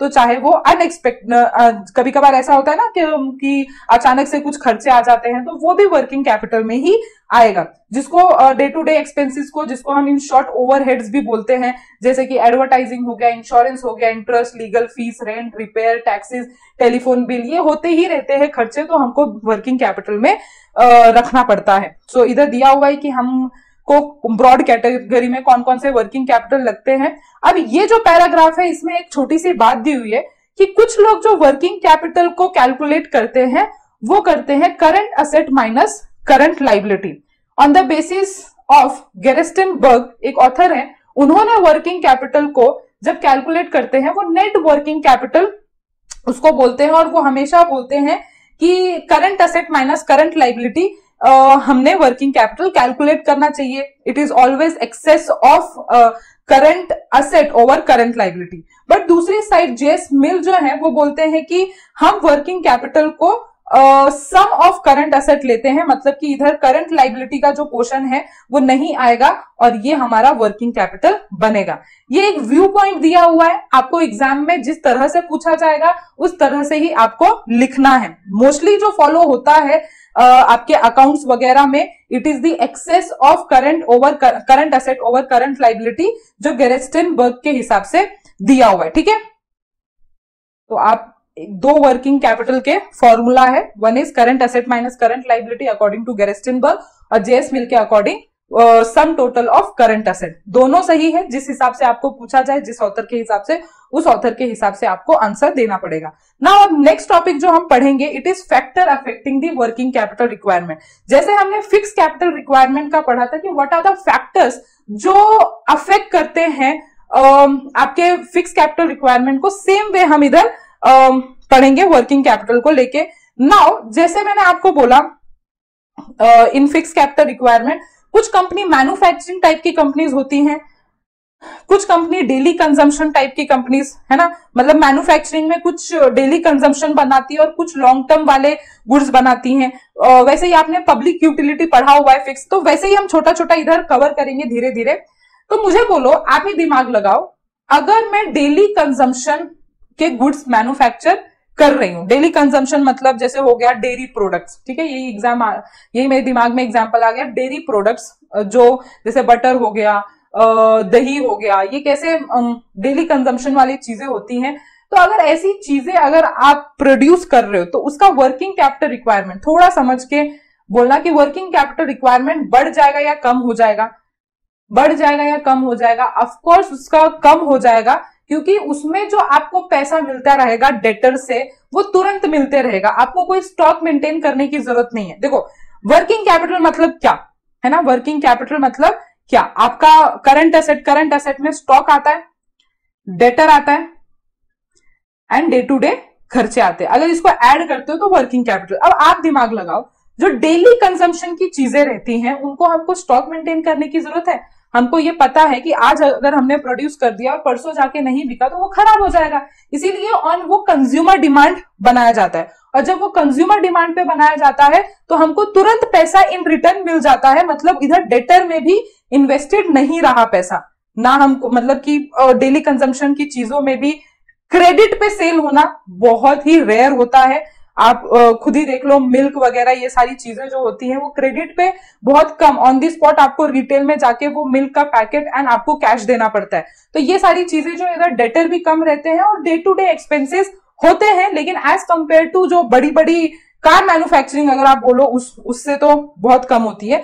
तो इधर हमको लेस वर्किंग कैपिटल रिक्वायरमेंट लगेगा, क्योंकि इधर इनफ कैश रहता है, कैश इनफ्लो रहता है, जिसके वजह से वो जो कैश की जो लाइबिलिटी है करंट एसेट की, सॉरी करंट लाइबिलिटी है उसका, वो जो करंट एसेट से जो पैसे आए हैं वो पूरा कर सकते हैं ना। पब्लिक यूटिलिटी में आपको वर्किंग कैपिटल कम लगेगा या ज्यादा लगेगा? अभी देखो कम क्यों लगेगा, इधर आपको आंसर दिया हुआ है कि आप इधर भी वर्किंग कैपिटल जो रिक्वायरमेंट है वो कम हो जाएगा, बिकॉज इधर आपका क्रेडिट पे कोई सेल नहीं होता। आप इंडियन रेलवे में जब बुकिंग करते हो तो तुरंत आपको पैसा पे करना पड़ता है, जब आप बस चढ़ते हो तो तुरंत आपको पैसा पे करना पड़ता है। इलेक्ट्रिसिटी बिल, हाँ 1 महीने का थोड़ा ड्यू डेट रहता है 1 महीने के बाद, लेकिन ऐसा कभी नहीं होता कि आप 2-3 महीने पेमेंट ना करो और आपकी इलेक्ट्रिसिटी चालू है। 1 महीने के 1 दिन भी आपने डिले किया तो आपकी इलेक्ट्रिसिटी बंद हो जाएगी। तो इधर जो क्रेडिट वाला कंसेप्ट है या स्टॉक वाला जो कंसेप्ट है वो नलीफाई हो जाता है। ज्यादा से ज्यादा अगर इधर वर्किंग कैपिटल है वो डे टू डे एक्सपेंसेस के रहते हैं, तो इसीलिए पब्लिक यूटिलिटी कंपनी में भी क्या होता है, लेस वर्किंग कैपिटल रिक्वायरमेंट होता है।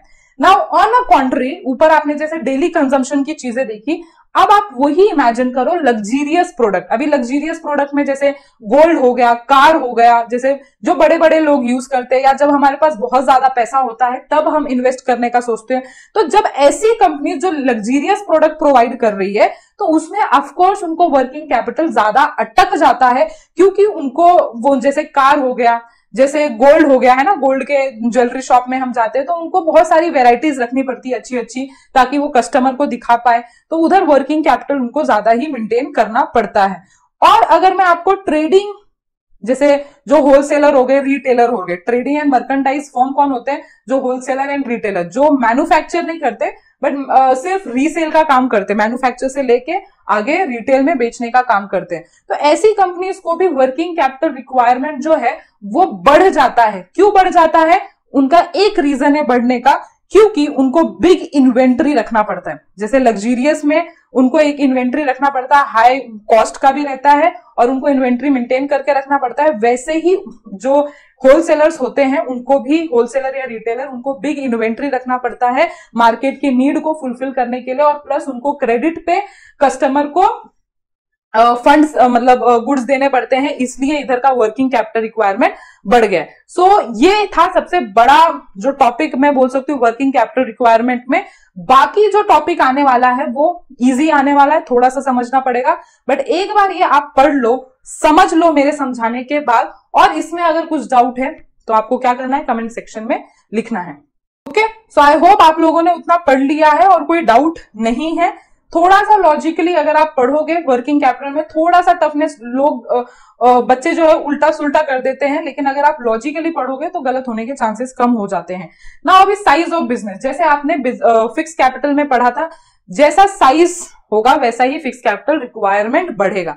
वैसे ही वर्किंग कैपिटल में ज्यादा साइज ज्यादा वर्किंग कैपिटल रिक्वायरमेंट। ऑफकोर्स जैसे होता है ना, जब हमारे पास कम पैसे रहते हैं तो हम कम खर्चा करते हैं, अपने नीड पे ज्यादा फोकस करते हैं, लेकिन जब हमारे पास ज्यादा पैसे आते हैं तो हम लग्जीरियस प्रोडक्ट का ज्यादा डिमांड करते हैं। तो वैसे ही बिजनेसमैन जब उनके पास ज्यादा पैसा आ जाता है तो वो ऑटोमेटिक मशीन्स पे डाइवर्ट होते हैं, अपग्रेड करने का के बारे में स्कोप ढूंढते हैं। तो ये सारी चीजें हो जाती है कि साइज बढ़ा तो फिर वर्किंग कैपिटल रिक्वायरमेंट भी बढ़ जाता है ना। Volume of sale, volume of sale मतलब आपका सेल अगर ज्यादा हो रहा है तो ऑफकोर्स वर्किंग कैपिटल रिक्वायरमेंट भी ज्यादा होगा, क्योंकि आपका स्टॉक मेंटेनेंस ज्यादा है, क्योंकि आपका क्रेडिट पे जो आप दे रहे हो डेटर वो भी ज्यादा हो जाएगा, क्योंकि जैसे कैश सेल्स बढ़ेगा वैसे क्रेडिट सेल्स भी बढ़ेगा। तो क्रेडिट सेल बढ़ेगा मतलब आपके डेटर बढ़े, डेटर बढ़े मतलब करंट एसेट बढ़े, करंट एसेट बढ़े मतलब वर्किंग कैपिटल बढ़ा। तो ये सारी चीजें होती है, वाइस वर्सा। अगर आपका वॉल्यूम ऑफ सेल कम है तो आपको कम वर्किंग कैपिटल रिक्वायरमेंट होता है। नाउ नेक्स्ट वन इज, जैसे मैंने आपको एक वर्ड बताया था थोड़ी देर पहले, production cycle and operation cycle. ये होता क्या है एग्जैक्टली? प्रोडक्शन और operation cycle is that gestation period, या वो आप टाइम गैप बोल सकते हो उसे, जो मैन्युफैक्चरिंग से लेके फिनिश गुड तक का या उसके सेल तक का होता है। मतलब कि फॉर एग्जाम्पल मैंने बिजनेस में कैश इंट्रोड्यूस किया, तो कैश इंट्रोड्यूस करने के बाद मैं तुरंत सेल तो नहीं करूंगी, इससे मैं रॉ मटेरियल खरीदूंगी, रॉ मटेरियल से फिनिश गुड्स बनेगा, फिनिश गुड्स से सेल करूंगी, आधे डेटर पे होंगे और आधे कैश में, फिर इन डेटर से दोबारा कैश मुझे मिलेगा। तो ये जो आपको एक सर्कुलर फ्लो मिल रहा है उसको हम क्या बोलते हैं? Production cycle. अब मुझे बोलो ये प्रोडक्शन साइकिल किस में कम रहेगा और किस में ज्यादा रहेगा? कम डेली कंजम्पशन के गुड्स में रहेगा और ज्यादा लग्जरियस प्रोडक्ट में रहेगा। तो वो आपको बोलना चाहते हैं कि अगर आपका प्रोडक्शन साइकिल छोटा है, मतलब कि कम दिनों का है, तो आपको कम वर्किंग कैपिटल रिक्वायरमेंट होगा, क्योंकि वैसे आपको डेटर से पैसे कलेक्ट होते जाएंगे या सेल से कलेक्ट होते जाएंगे। बट जहां आपका जो प्रोडक्शन साइकिल है वो बड़ा है, बनाने में ही टाइम लग रहा है, जेस्टेशन पीरियड ही ज्यादा है, तो आपका जो स्टॉक पे पैसा लगा हुआ है वो अटक के रह जाएगा और वो रिकवरी में टाइम लगता है, तो वर्किंग कैपिटल ज्यादा मतलब कि ज्यादा लगेगा, या आपको बाहर से पैसे लेने पड़ेंगे क्योंकि अभी तक आपको कस्टमर से रिकवरी नहीं हुई। Now fifth one is business cycle. Business cycle मतलब कि अगर इकोनॉमी में सेम एज फिक्स कैपिटल, अगर इकोनॉमी में बूम रहा तो बहुत बूम मतलब कि अच्छी जीडीपी रही, इकोनॉमी ट्रेंड अच्छा है, तो लोग इन्वेस्ट करने के बारे में सोचते हैं बिजनेस, और लोगों की डिमांड अच्छी खासी होती है, मतलब इधर सेलर डिमांड को फुलफिल करने के बारे में सोचते हैं और इधर जो बायर है वो डिमांड करते हैं सेलर से, तो ज्यादा सेल एंड बाय रहेगा तो ज्यादा वर्किंग कैपिटल रिक्वायरमेंट रहेगा, वैसा दिया हुआ है। वैसे ही रिसेशन साइकिल, जब डिमांड जैसे कोविड के टाइम पे लोगों ने अपने नीड पे ज्यादा ध्यान रखा था, गोइंग फॉर अदर नीड, मतलब कि कुछ कुछ चीजें बंद हो गई थी ये वो, तो लोगों ने ज्यादा खर्चा करना बंद कर दिया था, तो तब जो रहता है वर्किंग कैपिटल रिक्वायरमेंट कम हो जाता है एज कंपैरेटिवली। उन्होंने दो बात बोली हुई है terms of purchase and sale में, अगर आप देखते हो, अगर आप परचेज कर रहे हो रॉ मटेरियल और रॉ मटेरियल परचेज करते टाइम पे आपको इतना ज्यादा क्रेडिट नहीं मिल रहा है, या तो आपको बहुत स्ट्रिक्ट टर्म्स एंड कंडीशन पे क्रेडिट मिल रहा है, बट आप जब सेल करने जाते हो तो आप बहुत इजीली क्रेडिट दे देते हो और बहुत ज्यादा दिन के लिए दे देते हो, तो आप एकदम उल्टा खेल, मतलब जो आपके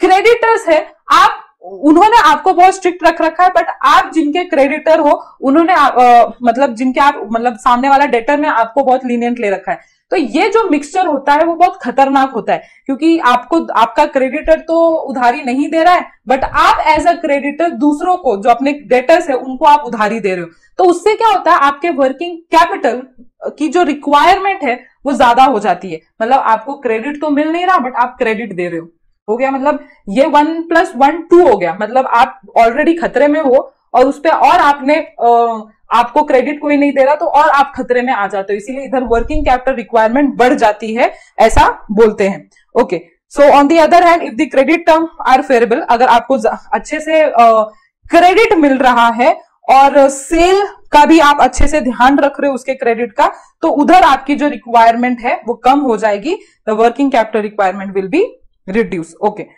नाउ अब क्रेडिट कंट्रोल सेम ऊपर की तरह है। आगे का लेक्चर कंटिन्यू करने से पहले आप लोगों के लिए एक छोटी सी इंफॉर्मेशन थी कि एचजीसीए के लेक्चर दो तरीकों से चलते हैं, एक जैसा आप मुझे अभी देख रहे हो यूट्यूब पे, और दूसरा जो भी बहुत मस्त तरीका है कि आप हमारे साथ प्रीमियम ऑनलाइन बैचेस के थ्रू जुड़ते हो, जहां पे आपको ये दिए गए टीचर्स आपको बहुत ही एनर्जेटिक तरीकों से बहुत ही क्वालिटी एजुकेशन देने का ट्राई करते हैं, और इधर जो लेक्चर्स होते हैं वो डेली लाइव लेक्चर्स होते हैं, जीमीट पे लिए जाते हैं, एकदम फेस टू फेस की तरह फीलिंग आती है, और अगर बाई चांस आपका कोई लेक्चर मिस भी हो जाता है तो आपका बैकअप फैसिलिटी हमारे खुद के एप्लीकेशन पे दिया जाता है। तो ये सारे प्रीमियम बैच के कुछ एडिशनल बेनिफिट्स हैं जो स्क्रीन पे देख रहे हो, और एचजीसीए आपको ये सारे कोर्सेज प्रोवाइड करता है। अगर आप में से कोई इंटरेस्टेड है तो आप हमें इस दिए गए नंबर पे कॉल या व्हाट्सएप मैसेज कर सकते हो। सो कंटिन्यू करते हैं आज का लेक्चर। सिर्फ इतना डिफरेंस है कि इधर आपको परचेजेस के रिगार्डिंग नहीं, सिर्फ सेल के रिगार्डिंग आपको बोला हुआ है कि आप अच्छे से अगर अपनी क्रेडिट पॉलिसी रखते हो, अच्छे से आप अपने जो डेटर है उन पे ध्यान रखते हो और देखते चेक रखते हो डेटर्स पे। जैसे डेटर्स बैड डेट में क्यों कन्वर्ट होते हैं, क्योंकि आपने उनको इग्नोर कर दिया, आपने उनको क्रेडिट पे देके आप भूल गए कि आप मतलब कि आपने उनको क्रेडिट पे दिया है, इसीलिए आपको आपका जो कलेक्शन पॉलिसी है वो प्रॉपर बनाना रहता है, टाइम टू टाइम कलेक्शन के लिए जाना पड़ता है, तभी आपका बैड डेट होने से बैड डेट नहीं होता है। तो इसको एक बार रीड कर देते हैं तो आपको समझ में आ जाएगा properly. So credit control include factors such as volume of credit, मतलब आप कितना क्रेडिट पे दे रहे हो ये भी इंपैक्ट करता है आपके वर्किंग कैपिटल पे। The term of credit sale, मतलब आप कितने दिन के लिए क्रेडिट सेल दे रहे हो, और आपका कलेक्शन पॉलिसी कैसा है। तो अगर आपका जो क्रेडिट कंट्रोल पॉलिसी है वो अच्छा है, मतलब ये सारी चीजें आप अच्छे से कंट्रोल कर रहे हो, तो आप उसके वजह से आपका जो कैश इनफ्लो है वो अच्छा होगा, और जो वर्किंग कैपिटल रिक्वायरमेंट है वो कम हो जाएगा, क्योंकि आपके पास इनफ्लो, पैसों का जो इनफ्लो है वो आता रहेगा। ऑन दी अदर हैंड अगर आप लिबरल मतलब कि लीनियंट क्रेडिट पॉलिसी एडॉप्ट करोगे, जहां पे there is a chances to increase a bad debt, तो उधर हो गया बेड़ा गर्क, उधर आपको ज्यादा वर्किंग कैपिटल रिक्वायरमेंट लगेगा। मतलब खर्चे बढ़ जाएंगे इन द सेंस, है ना, आपको कहीं से उधारी लेनी पड़ेगी। इसका मतलब कि बहुत बार बच्चे ऐसे समझ नहीं पाते कि ज्यादा वर्किंग कैपिटल रिक्वायरमेंट अच्छा है या बुरा है। ऑफ कोर्स बुरा है, क्योंकि आपके पास पैसा था और आपके पास आपने इतना बुरी तरह से अपने पैसे को इस्तेमाल किया जिसके वजह से आपको वर्किंग कैपिटल और लेना पड़ रहा है। अभी आप कंफ्यूज मत होना, कभी कभी वर्किंग कैपिटल जब हम ज्यादा बोलते हैं, जैसे साइज ऑफ बिजनेस में ज्यादा वर्किंग कैपिटल लगेगा तो उधर अच्छा है क्योंकि आपका सेल ज्यादा हो रहा है। In case of volume of sale में भी बोल सकते हो, तो अच्छा है ये बात। बट अगर आप इन सब पॉइंट में देखोगे कि आपको ज्यादा वर्किंग कैपिटल लग रहा है तो ये बुरा है, क्योंकि ये दर्शाता है कि आप अपने कैपिटल को बहुत लीनियंटली इस्तेमाल कर रहे हो, ऐसा है वो, ठीक है। तो अच्छा बुरा आपको वो जज करना पड़ेगा कि किस केस में अच्छा और किस केस में बुरा। Now 8th one is growth and expansion. अभी देखो इस केस में अच्छा है, वर्किंग कैपिटल ज्यादा लगना मतलब अच्छा है। क्यों? क्योंकि अगर आप ग्रो कर रहे हो, एक्सपैंड कर रहे हो, तो जैसे फिक्स कैपिटल की रिक्वायरमेंट बढ़ जाती है, वैसे ही वर्किंग कैपिटल की रिक्वायरमेंट बढ़ जाएगी, because you are expanding your business. तो खर्चे बढ़ेंगे, डेटर बढ़ेंगे एंड जो सेल है वो भी बढ़ेगा। नाउ 9th पॉइंट आप समझना, इधर ज्यादा वर्किंग कैपिटल मतलब बुरी चीज है। क्यों बुरी चीज है? क्योंकि जो मैनेजमेंट है उनकी एबिलिटी ही नहीं है पैसे को ठीक से हैंडल करने की। इन्होंने बोला हुआ है कि अगर मैनेजर्स में प्रॉपर कोऑर्डिनेशन नहीं रहा, जैसे फाइनेंस होता है, परचेज होता है, फिर प्रोडक्शन होता है, फिर प्रोडक्शन के बाद सेल्स एंड मार्केटिंग, अगर इन पांचों के पांचों मैनेजर में अच्छा कोऑर्डिनेशन नहीं रहा, प्रोडक्शन वाला सेल वाला नहीं बता पाया कि कितना हमारा फ्यूचर में सेल हो सकता है, और प्रोडक्शन वाले ने फिर उसी बेसिस पे कुछ भी प्रोड्यूस कर दिया और उसी बेसिस पे कुछ भी परचेज कर लिया एंड फाइनेंस अटक गया, तो ये मैनेजमेंट की जो एबिलिटी है बहुत वीक मानी जाती है, और इस वीक एबिलिटी के वजह से आपको ज्यादा वर्किंग कैपिटल लग सकता है एंड ये नुकसानदायक है। मतलब कि आपको बाहर से फिर पैसे उठाने पड़ेंगे फॉर अ टेम्पररी पीरियड, जो आपके केस में शॉर्टेज हुआ है टेम्पररी पीरियड के लिए, क्योंकि आपने पैसा अटका दिया है वर्किंग कैपिटल में। तो ये बुरा है, ठीक है। मतलब आपको समझ में आ रहा है कि कैसे ज्यादा वर्किंग कैपिटल कभी अच्छा भी हो सकता है, कभी बुरा भी हो सकता है। Now last point is external factors. अभी एक्सटर्नल फैक्टर्स में क्या होता है कि अगर आपको एक्सटर्नल फैक्टर सपोर्ट कर रहा है तो उस केस में आपका जो वर्किंग कैपिटल रिक्वायरमेंट है रिड्यूस हो जाता है, बिकॉज आपको इजिली लोन वगैरह अवेलेबल है, आपको टेंशन लेने की जरूरत नहीं होती है। और ऑन दी अदर हैंड अगर एक्सटर्नल फैक्टर बहुत स्ट्रिक्ट है तो उधर आपको लोन लेने की जरूरत पड़ सकती है, और उसके वजह से आपका वर्किंग कैपिटल का रिक्वायरमेंट भी बढ़ जाता है। तो ऐसा ये लास्ट वाला पॉइंट दिया हुआ है। इतने हमारे वर्किंग कैपिटल रिक्वायरमेंट्स थे, factor affecting working capital requirement. बाकी का जो टॉपिक है वो हम कैपिटल स्ट्रक्चर में देख लेंगे नेक्स्ट लेक्चर में, जो कि कैपिटल स्ट्रक्चर के ऊपर रहेगा, उस पे हम देख लेंगे। तो all for today guys. Hello everyone, I hope you all are doing well. So देख लेते हैं हमने पिछले लेक्चर्स में क्या किया था। तो हमने स्टार्ट किया था अपना पहला chapter of SP introduction to corporate finance. उसमें सारा इंट्रोडक्टरी पार्ट हो गया था, हमारे 2 डिसीजन हो गए थे, इंपॉर्टेंट ऑफ कॉर्पोरेट फाइनेंस हमने कंप्लीट कर लिया था, एंड देन हमने बहुत बड़ा टॉपिक कवर कर लिया था कैपिटल रिक्वायरमेंट, जिसमें फिक्स कैपिटल रिक्वायरमेंट था और उसके फैक्टर अफेक्टिंग, एंड देन उसमें वर्किंग कैपिटल रिक्वायरमेंट था और उसके फैक्टर अफेक्टिंग। हमने ये पूरा कंप्लीट कर लिया था। ऑलमोस्ट हमारा जो चैप्टर है वो पूरा का पूरा अच्छी तरह से कवर हो गया था। नाउ जो आज हम देखने वाले हैं वो बहुत सिंपल टॉपिक है, कैपिटल स्ट्रक्चर, ठीक है। मतलब वो आपको बोलना चाह रहे हैं कि किसी भी बिजनेस में जब हम एक फंड को इकट्ठा करते हैं तो उसका जो मिक्सचर होता है वो बहुत सारी चीजों से बनता है। जैसे देखो, जब आप क्या बोल सकते हो, जब आप कुछ चीजें अपने लिए नोटबुक, जैसे आप नोटबुक समझो, जब आप नोटबुक लेने जाते हो तो आप एक ही टाइप के नोटबुक नहीं लेते हो, कोई बड़ी साइज वाली नोटबुक लेते हो, कोई छोटी साइज वाली नोटबुक रहते हैं। एज पर योर रिक्वायरमेंट जो चीजें, मतलब जैसे कि कभी 100 पेजेस के नोटबुक हमको लग रहे होते हैं, क्योंकि मैथमेटिक्स में हमको बहुत सारी सॉल्विंग रहती है, तो उधर पेजेस बहुत सारे यूज भी होते हैं। लेकिन जब थ्योरी सब्जेक्ट की बात करो तो उधर पेजेस यूज नहीं होते और उधर बहुत हमको कम पेजेस लगते हैं। वैसा ही सेम केस है कि जब कंपनी अपने लिए कैपिटल लेती है, बाहर से पैसा रेस करती है, तब ये डिफरेंट डिफरेंट रिक्वायरमेंट की वजह से उनका जो कैपिटल बनता है, जिसको हम बोलते हैं इन शॉर्ट कैपिटल स्ट्रक्चर, जो उनकी लाइबिलिटी साइड बनती है वो सब मिक्सचर के फॉर्म में बनती है। मतलब कुछ ओन्ड फंड बोलते हैं और दूसरे को हम बोरोड फंड बोलते हैं। ओन्ड फंड वो होते हैं अगर आप कंपनी में अपने इक्विटी शेयर होल्डर से फंड रेस करते हो, because equity share holder are known as the owner of the company. अगर आप वही बैंक लोन लेते हो, अगर आप डिबेंचर्स रेस करते हो, पब्लिक डिपॉजिट से रेस करते हो, तो ये सारे हमको मतलब वो लेंडर्स रहते हैं और हम ये बोरो कर रहे होते हैं। एज गुड एज ये एक उधारी मानी जाती है, हमको इधर कंपल्शन जरूर होता है रीपेमेंट का। But on the other hand जब हम ओन्ड फंड लेते हैं तो उधर हमको कंपल्शन नहीं रहता है रीपेमेंट का। ये सारी चीजें इन डिटेल आप सेकंड चैप्टर से पढ़ना शुरू कर दोगे। बट इधर थोड़ा सा ब्रीफ में समझ लेना कि जब हम कैपिटल बनाते हैं तो कैपिटल में सब मिक्सचर रहता है, उस मिक्सचर को ही हम क्या बोलते हैं, capital structure.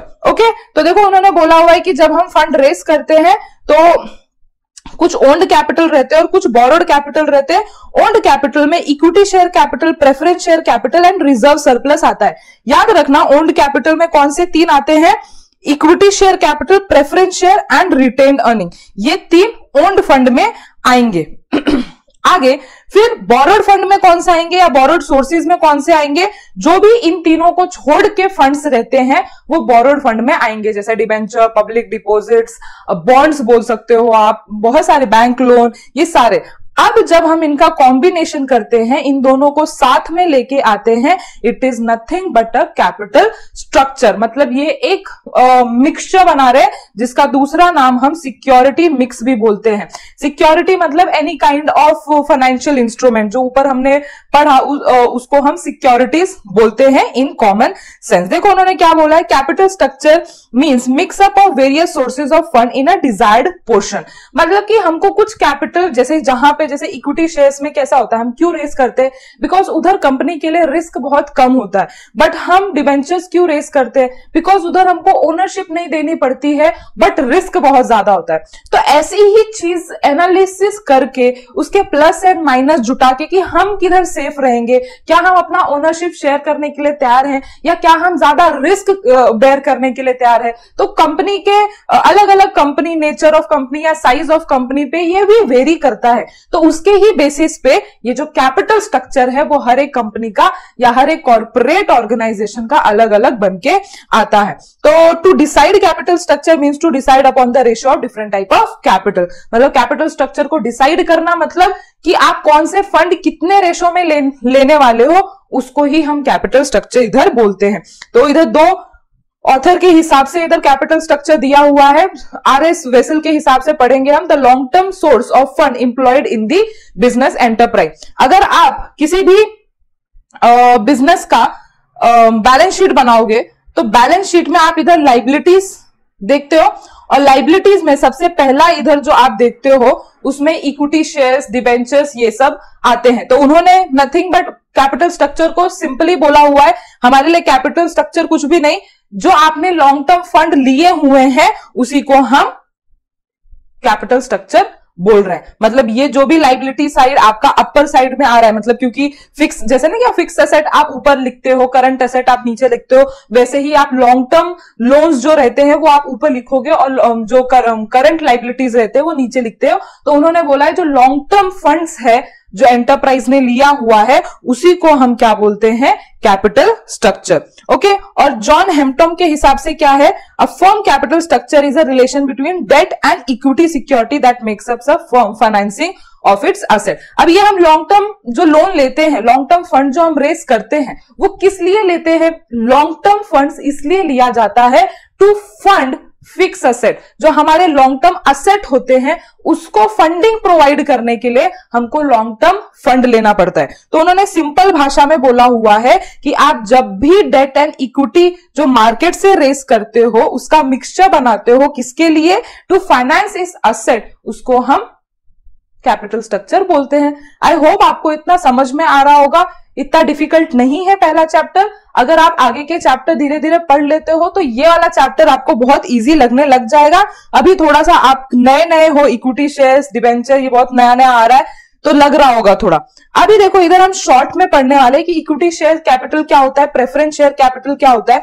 Now equity share capital it is a basic source of financing activity. Equity share are the share which get dividend and repayment of capital after paid to preference shares.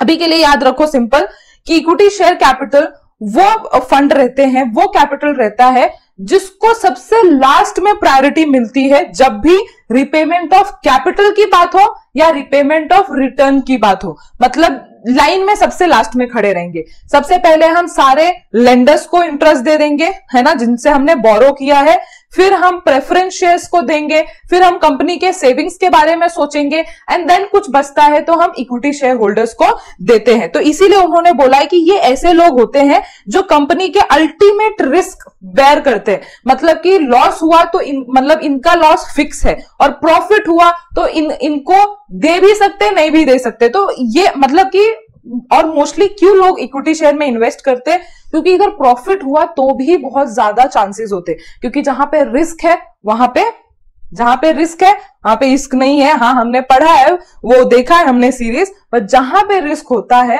वहां पे profit भी ज्यादा होने के chances है। तो इनके पास जो डिविडेंड का राइट रहता है वो फ्लक्चुएटिंग डिविडेंड राइट रहता है। मतलब उनको डिविडेंड मिल भी सकता है और नहीं भी मिल सकता है, किसी भी रेट पे मिल सकता है। कभी मन आया तो कंपनी इनको 10% पे दे रही है, कभी मन आया तो कंपनी इनको 1% पे भी डिविडेंड देती है, और कभी मन आया तो कंपनी इनको 100% पे भी डिविडेंड देती है। मतलब खुशहाली आई तो बहुत भी आ सकती है और उल्टा हुआ तो बहुत भी हो सकता है। तो ये एक इनका फीचर बोल सकते हो आप, ये अटैच है। Now preference share capital same owner ही रहते हैं। एक्चुअली ये को ओनर माने जाते हैं कंपनी के। जैसे ड्राइवर अपने कंपनी का ड्राइवर कौन है, इक्विटी शेयर कैपिटल, ठीक है। लेकिन को ड्राइवर कौन होते हैं, प्रेफरेंस शेयर कैपिटल। ये कंपनी के एज सच ओनर नहीं रहते हैं, बट इनको को ओनर की तरह माना जाता है कि इनके जो कुछ कुछ फीचर्स होते हैं वो इक्विटी शेयर जैसा ही होता है, बट कभी कभी ये रंग ले लेते हैं डिबेंचर जैसा भी, क्योंकि लॉ बोलता है कि इनको पैसा देना जरूरी है, इनका रीपेमेंट करना जरूरी है बिफोर इक्विटी शेयर कैपिटल, और इनको डिविडेंड देना जरूरी है। मतलब फिक्स डिविडेंड रेट रहता है जो आपने at the time of issue decide किया है कि हम 10% इनको देंगे। आपको हर साल उतना देना ही पड़ता है अगर आपकी कंपनी में प्रॉफिट हुआ तो। अगर लॉस होता है तो आप उन्हें बोल सकते हो कि अगले साल आना, इस साल हमारा प्रॉफिट नहीं हुआ है। बट अगर प्रॉफिट हुआ है तो आपको बिना मना किए इनको उनका प्रॉफिट देना पड़ता है। तो देखो उन्होंने बोला हुआ है कि जो प्रेफरेंस शेयर होते हैं उनके पास एक प्रेफरेंशियल राइट होता है। प्रेफरेंशियल राइट मतलब पहला राइट होता है, और पहला किससे वो जोड़ रहे हैं, इक्विटी शेयर से।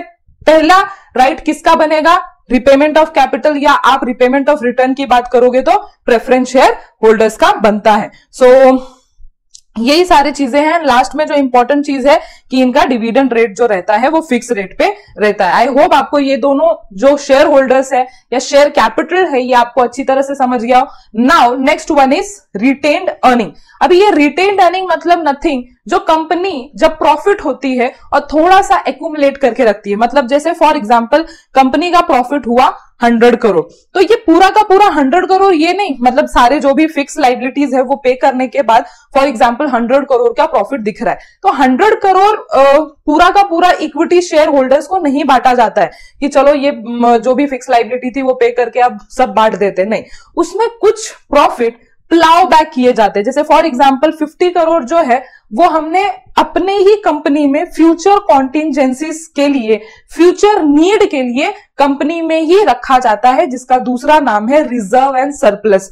आप धीरे धीरे सीखोगे, 12th में आए हो, 12th को पढ़ रहे हो तो आपको ये बैलेंस शीट में दिखता ही होगा रिजर्व एंड सरप्लस। तो reserve and surplus nothing but accumulated profit of the company, जो कंपनी ने बचा के रखा है।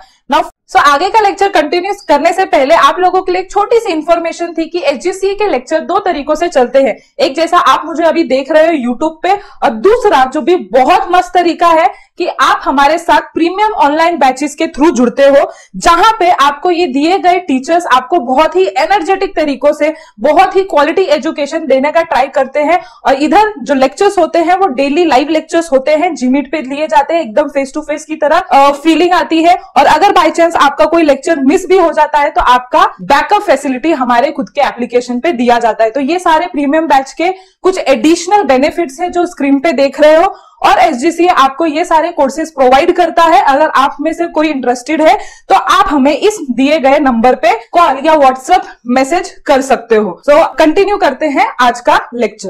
Now fourth one is borrowed capital. Borrowed capital जो कंपनी ने मांग के लिया है, ये कंपनी के ओनर का नहीं है, कंपनी के क्रेडिटर्स का फंड है जो ये यूज कर रहे हैं और इनको पे बैक करना पड़ेगा। तो सबसे पहला डिबेंचर, याद रखना डिबेंचर इशू करना सिर्फ कंपनी को अलाउड है। अदर देन कंपनी कोई भी फॉर्म ऑफ ऑर्गेनाइजेशन, चाहे वो जॉइंट हिंदू फैमिली बिजनेस हो, सोल प्रोप्राइटर हो, पार्टनरशिप हो, कोऑपरेटिव सोसाइटी हो, किसी को अलाउड नहीं है। Unless until you are a company it is allowed. ठीक है, तो डिबेंचर क्या है? तो डिबेंचर जस्ट लाइक एक बैंक लोन रहता है, जस्ट उसकी तरह ही रहता है।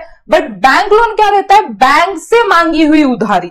डिबेंचर्स क्या रहता है? डिबेंचर होल्डर से मांगी हुई उधारी। अभी डिबेंचर होल्डर जो है, वो जो इंडिविजुअल है, वो या तो फाइनेंशियल इंस्टीट्यूट भी हो सकता है, बैंक भी हो सकता है, एक नॉर्मल इंडिविजुअल भी हो सकता है, आप और मैं भी हो सकते हैं। अगर हम कंपनी को लोन देना चाहे, बैंक लोन में कैसा है, सिर्फ बैंक ही लोन दे सकती है, तो वैसा है एक तरीका है जहां पे कंपनी बहुत सारा पैसा in the form of debenture raise कर सकती है। और इधर जो है उनको सेम एज बैंक लोन, उनको एग्रीड इंटरेस्ट रेट पे पैसा, मतलब इंटरेस्ट पे करना रहता है, क्योंकि वो क्रेडिटर के फंड यूज कर रहे हैं। तो क्रेडिटर के फंड यूज करने के लिए उनको सम टाइप ऑफ रिटर्न तो देना पड़ेगा। जैसे आपने देखा होगा, आपके मम्मी पापा ने अगर कोई लोन लिया है बैंक से, तो लोन लेने के बदले हमको टाइम टू टाइम क्या पे करना पड़ता है? इंटरेस्ट पे करना पड़ता है। और एट लास्ट में हमको उनका रीपेमेंट या EMI के थ्रू हमको प्रिंसिपल प्लस इंटरेस्ट पे करना पड़ता है। तो उसी की तरह रहता है। Next is term loan he.